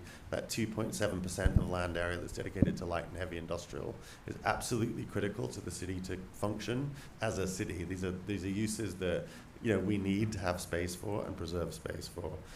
It is a challenge to really direct investment into those areas, because similarly to some of the issues we face with small business and locally serving retail, the economics don't always work, and we are thinking about ways to creatively address that, so we can sort of think about opportunities for development in the right areas that at minimum, maintain and preserve the opportunity for the industrial uses, and potentially expand and look for new opportunity for investment. So we have some experiments going on in other parts of the city. It's something we'll continue to work on a regular basis. And then as far as the sort of term, I think absolutely that's something that is top of mind for us. That's why we're really focused on that June time frame. And so the intent is to complete the task force process by the end of June, which is when we start to see the expiration of terms for some of our planning commissioners. So we will have a complete recommendation from the task force, as the planning commission at that point. The work then continues beyond it, because ultimately those recommendations and the actions need to be taken by city council, and the secret needs to be done as a full. But we'll get that sort of holistic view as one body, and the recommendations that then forward on. That is the intent. And just lastly, you're flying a plane while you're sort of under construction, right? So do you expect, and I think somewhere in my life's work, we're doing that as part of the general plan. We're sort of pausing decisions on that for now. Are there going to be anything that might be contemplated by planning, during this time that you might put a pause on, waiting for this task force work to be completed? Sorry, yeah. So we already have one example. So as we moved through the budget process, we did an extensive prioritization process, working with Councilmember Kamei. The Saratoga Urban Village is one of those things, right? We know that there's an opportunity to do more in that urban village. But because of the way we structured the general plan when we initially wrote it, and the environmental document that accompanied it, we're now into 102, by the way, right, as we get into these details, we essentially did work to assign capacity for both jobs and housing units by growth area and village. And so as soon as we'd adopted the general plan, we got into a horse trade of saying, wait, we need more units over here, wait, we need more units over there. And so in certain villages, there's just not the capacity we know that's there. Saratoga is one of those. I think there's 1,000 units allocated to that village, and I think there's opportunity for more growth in that area. So what we've said is let's get through the sort of the work with the community on kind of developing the concepts around the urban village plan, but ultimately pause here until we get through this conversation to say, actually, there's more capacity in units here, so we can continue to expand. So we will be looking for other opportunities like that. There's a couple of early consideration conversations coming up to City Council that might also be ripe for that too. But just for everyday mortal developers, you're not suggesting that there's any pauses on? There's no pause on development right now. Anybody that's got a development proposal that's coming through, absolutely committed to moving those through as quickly as possible. All right, I'm going to interject with just a time check. Thank you for the great questions and comments. For the record, if you get a unit of housing built on Union Pacific land, we're going to build you a statue. But your broader point is well taken. Just as a time check, so we still have a number of hands. This is a great discussion. I really appreciate all the thoughtful engagement. It's 3:36. We're only agendized till 4. How many comment cards do we have, Tony? Just one. Okay, members of the public, if you absolutely want to speak, you're very welcome to during public comment. Please fill out a comment card so we have an accurate assessment of how many people would like to speak. I need to save time at the end of the meeting for that, and then many of us have a hard stop at 4. I'm going to ask folks to try to limit to 3 or 4 minutes each so we can hear from everybody. I have Councilmember Kamei next. Well, I'll be brief because I've been sort of in it for a long time with land use and all the things that are land use and general plan.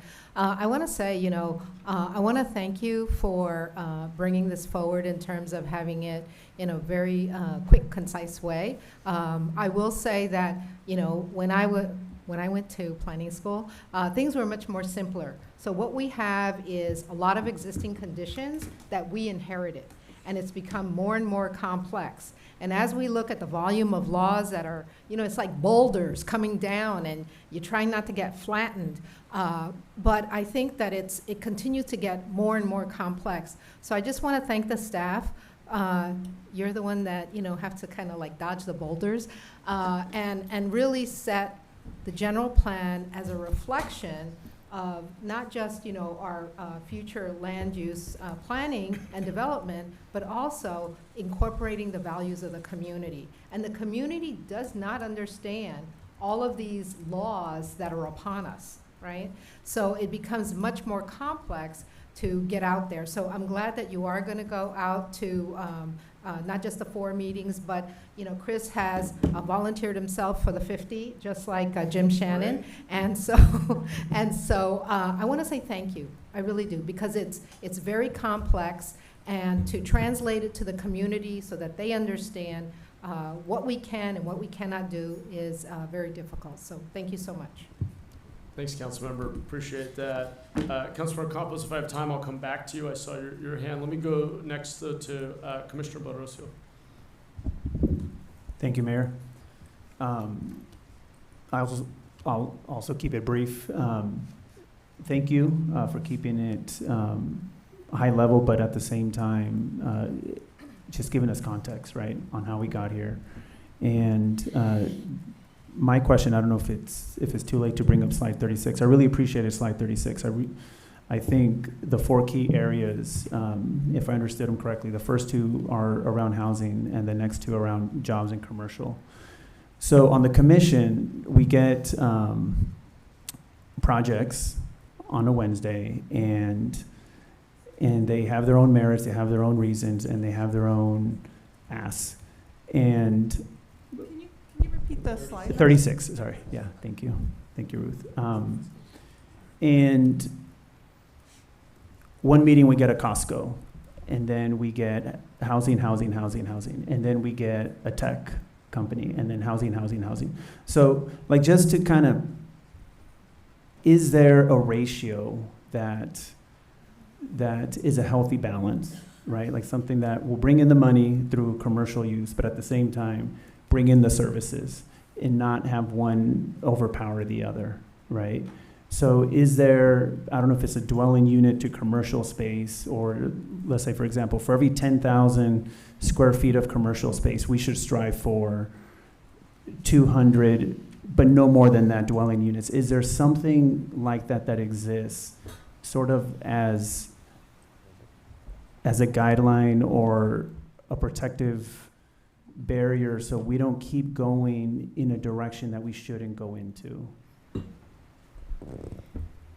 But currently in San Jose, we do not have that, right? But that is something to consider as part of the 4-year review. I have seen that done in other jurisdictions where you tie the commercial development with housing development. The challenge is that the state laws may now make it harder and harder to do that. So I think we'll have to think about that as we go through this process and identify what that correct mechanism could be. Okay, thank you, because I think every meeting we all walk away with, yes, I think we nailed that one. We did a good job, and sometimes not so much, right? But I think if we take a step back, every quarter, every 6 months, every year, it would be nice to see, or it would be nice to keep these 4 key areas in mind, but in a way that keeps us accountable towards those 4 goals, right? Those 4 key areas. So I don't know, perhaps at the commission level, at the retreats, if you can keep reminding us on how we're doing in these 4 key areas, I think would be greatly appreciated. But thank you for your work. Thank you, Commissioner. Appreciate the question. Let's go to Chair Rosario. Sure. I appreciate all the comments that were made. Councilmember Candelas, I think you said something about getting a wide variety of folks to present to us so we can learn more, particularly community and whatnot. I think one of the things that, if possible, some folks that I would like to hear from are the folks that are in the trenches, working on developments, financing these things, and hearing what their pie in the sky ideas would be. If they could have the city pull X lever or Y lever, what would that be? So that way we sort of have common understanding of what they would like to see, because that may help us think deeper about what's realistic. I believe most of us do not have a real estate or business financing background, right? So if we could get some type of group of folks to come in and talk to us about what are we looking for, even though that wouldn't be independent and it would be biased, I think some of us could benefit from hearing that. Does that sound good to staff?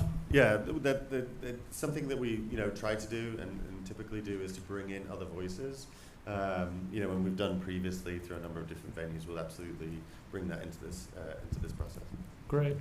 Thank you, Chair. I think hearing from market participants is one really important input. Just don't let them convince you to convert all of our employment land to low-density residential, but otherwise, listen to what they say. And the cost of development study has been referenced. I assume that if there hasn't already been, there will be an opportunity, not just for council, but for the Planning Commission to get a deep dive on that? Yeah, absolutely. Okay, because that's incredibly insightful as well, as I think we've all seen. Okay, let's keep going. Thanks for keeping it quick. We're on to Commissioner Oliverio. Thank you, Mayor, and thank you to all involved. Some comments, questions, et cetera. So, Mayor, you mentioned PQP on school district land. I remember at the Planning Commission we had Union School District, I think, and they came in and were, very serious about how difficult it is for their teachers to live here. But then they did a land swap for their property that was excess, and they built $3 million homes. So I think it's worth the question.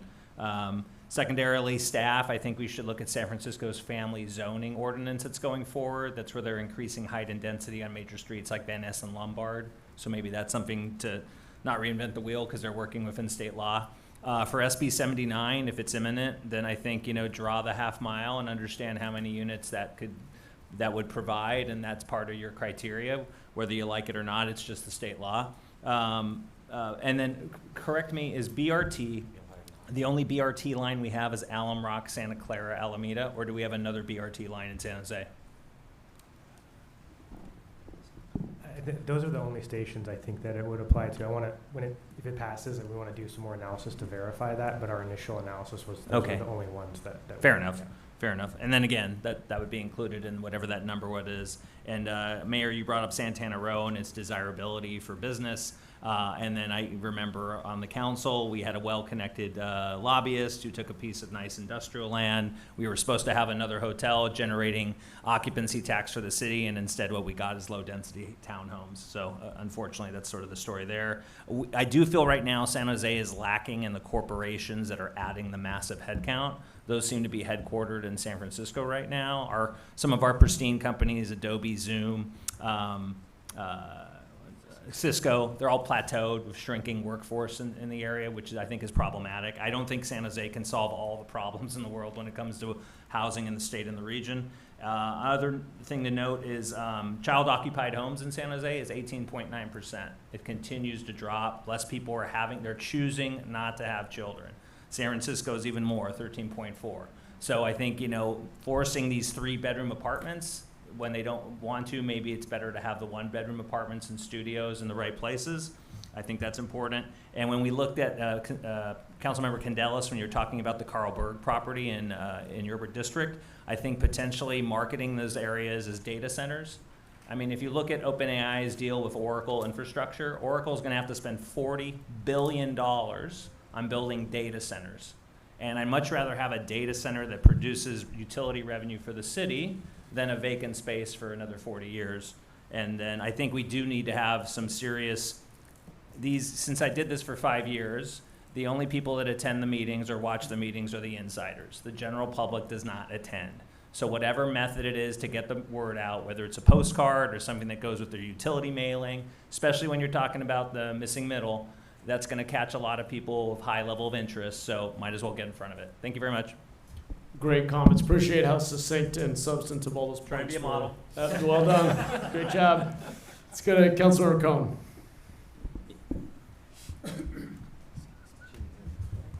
Green it's on already. It's on the whole time. Everybody's got a hot mic. Good thing I wasn't whispering too much to my neighbor. Thank you for the presentation today. This overview is important, but I also always are cautioning that our job as a city is to zone but not to build. I keep reminding people we have a lot of capacity, and we are relying on the economics of building, and unfortunately we're being squeezed on both ends. The economics of building dense housing doesn't work right now, and for a lot of developers, although in some cases it is. And I'm hopeful that that's changing a bit. The economics of on the commercial side is almost worse. And so right now we're being squeezed, and the only types of housing that people can afford to build are the townhouses or single-family homes, and so we have to sort of balance that. But it's also important for us to remind our partners at the state and everywhere else, you can keep being upset that not enough is getting built and change the laws, and it doesn't create the environment for anybody to be able to afford to build. So that's number one. I also want to caution us about conditioning one type of construction on another just for that very reason. We have a lot of these mixed-use developments that don't have properties filled. It doesn't necessarily help us. And the cautionary tale, I represent North San Jose. There's 24,000 housing units in our housing element for North San Jose that are can get built. And we work really hard. I spend a lot of time talking to developers. I know OED does. I know your office does, trying to convince them to use all these sites that we've identified. The reason we didn't have a single housing unit get built after 2014 was the conditioning of we now need enough commercial to catch up before we can build more housing. So we shouldn't be over-constraining ourselves, and we should be figuring out how to incentivize both types without tying them to each other.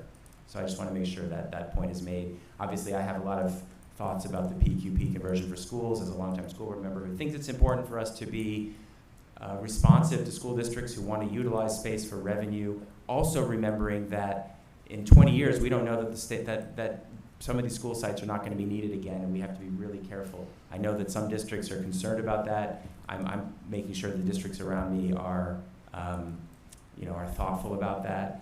There's a real problem, and it's partly due to what Commissioner Oliverio said with people choosing not to have children, but it's the cost of living. It's the fact that we're not getting a turnover of homes, so everyone who's got their kids have gone on are still living where they were, and no new families are able to move in.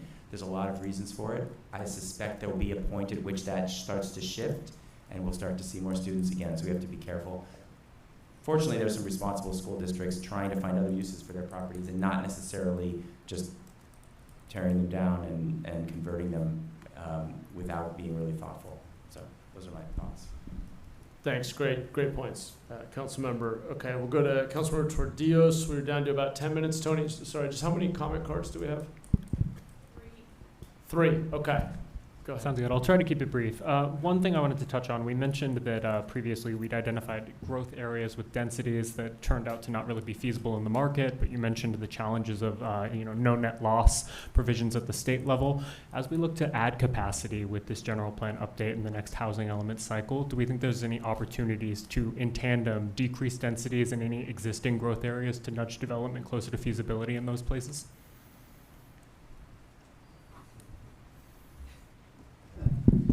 That's a good question, and I think we're going to have to consider that. But again, I think there's that balancing act. We can't down zone unless we're up zoning. But I will say, I think all of our unplanned urban villages, the majority are commercial anyway. So they're right now they don't necessarily allow for housing by right.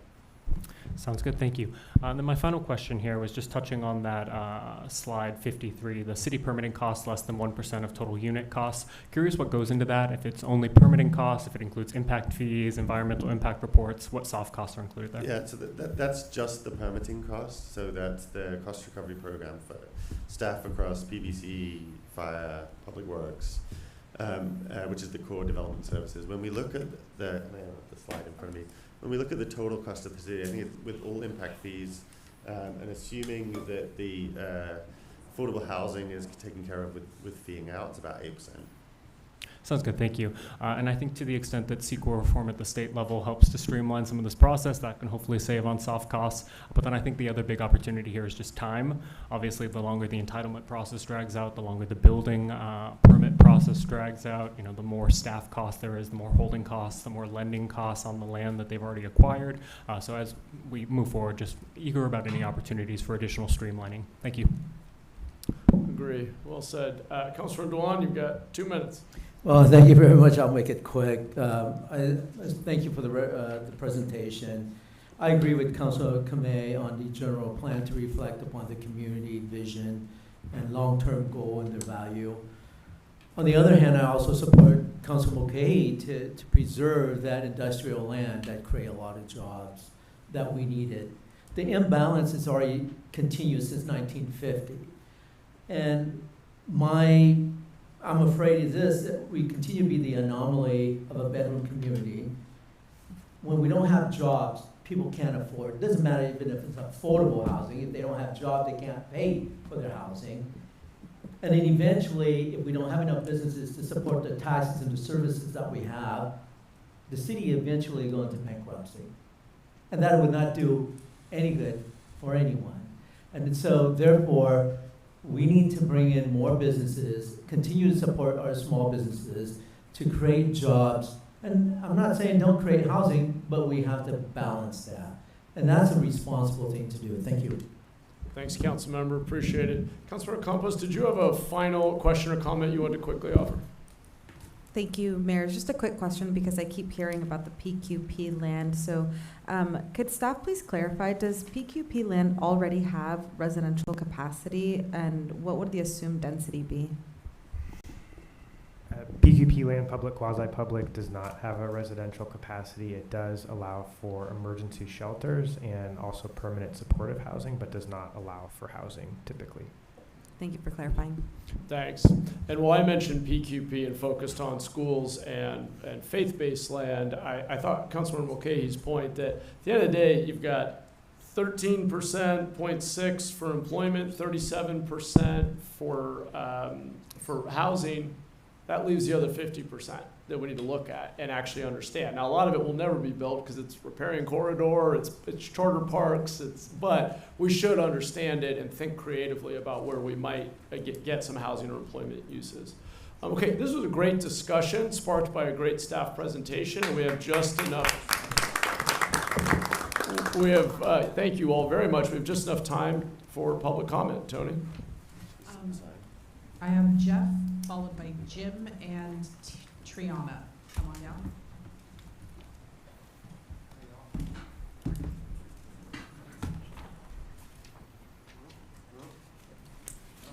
Can we get that mic turned on? Thank you, Ruth. I'm Jeff, BC Bellman grad. I have seniority on Michael and Matt. My first time in the deep end was here in 2006 for the Sunshine Reform meetings. I was an observer. This one is called Truth to Power. I would ask that the board think this over. I think that development in the College Park might well be paused. CR 76474 violated the Brown Act, I think, and I'm a witness. And this is relevant to me because as a renter since 1989 in College Park, on land, also good for redevelopment, that's my stake. Also, that CR involved a key property for strategic planning for the city of San Jose. My interest in that is in the Guadalupe Park. Briefly, it's about access to the park to bring out its potential for recreation use and to mitigate blight. Thanks so much. Thank you. Next speaker. Thank you very much for the presentation. It's good to see a lot of you again. To bring some things to illumination here. So I'm glad the jobs housing balance is still being discussed. However, in the 25 years that I've been involved with planning in this city, it hasn't moved. So something to think about. The other is the ensuring that we are preserving community serving services and businesses. So I'm glad to hear all the comments about small businesses. We're building high densities with no parking and really poor transportation, and people have to be able to go to the grocery store. They have to be able to get their dry cleaning done, right? So let's not forget about ensuring that there is community serving commercial available to any new development. There's one in our district, Councilmember Condalis with the golf course, and there really isn't anything close, right? So that's important. One thing you might want to look at, I've been spending a lot of time in Northern Virginia, you might want to look at Reston, Virginia, as to their planning. Reston, Virginia has found a way to put both the business, industrial, and community serving businesses along with very mixed density housing. And finally, PQP lands. Being on school board for 15 years, I don't know if you have any influence on the state legislature in changing the laws that we have to sell the land at what we paid for it. So I realize there's land swaps and other possibilities, but that's something that would help us immensely. And finally, has a drop in population, we lost 25,000 residents. Has that eased up on any of the pressures that you have in development? Appreciate that. Thank you. Next speaker. Hello. Really quickly, my name is Trina Crane. I'm a planner of VTA in the Land Use and Development Review team. Thank you again for a great presentation. Just really quickly, so if SB 79 does pass, VTA has a lot of our own homework to do about the role we're going to play in SB 79. But with that, I do believe there is potential for a lot of really interesting and positive partnership between us and the city. So with that, we look forward to hearing about how the city feels SB 79 may affect your vision that was detailed here. Thank you. Great. Back to council. Thank you. Thank you very much. We'll look forward to working with VTA. The population is bouncing back, by the way. We're about to cross the 1 million person threshold again any day now. And thank you again for a really great conversation. Thank you to the Planning Commission for taking this on as our task force here. We'll see you all soon. We're adjourned.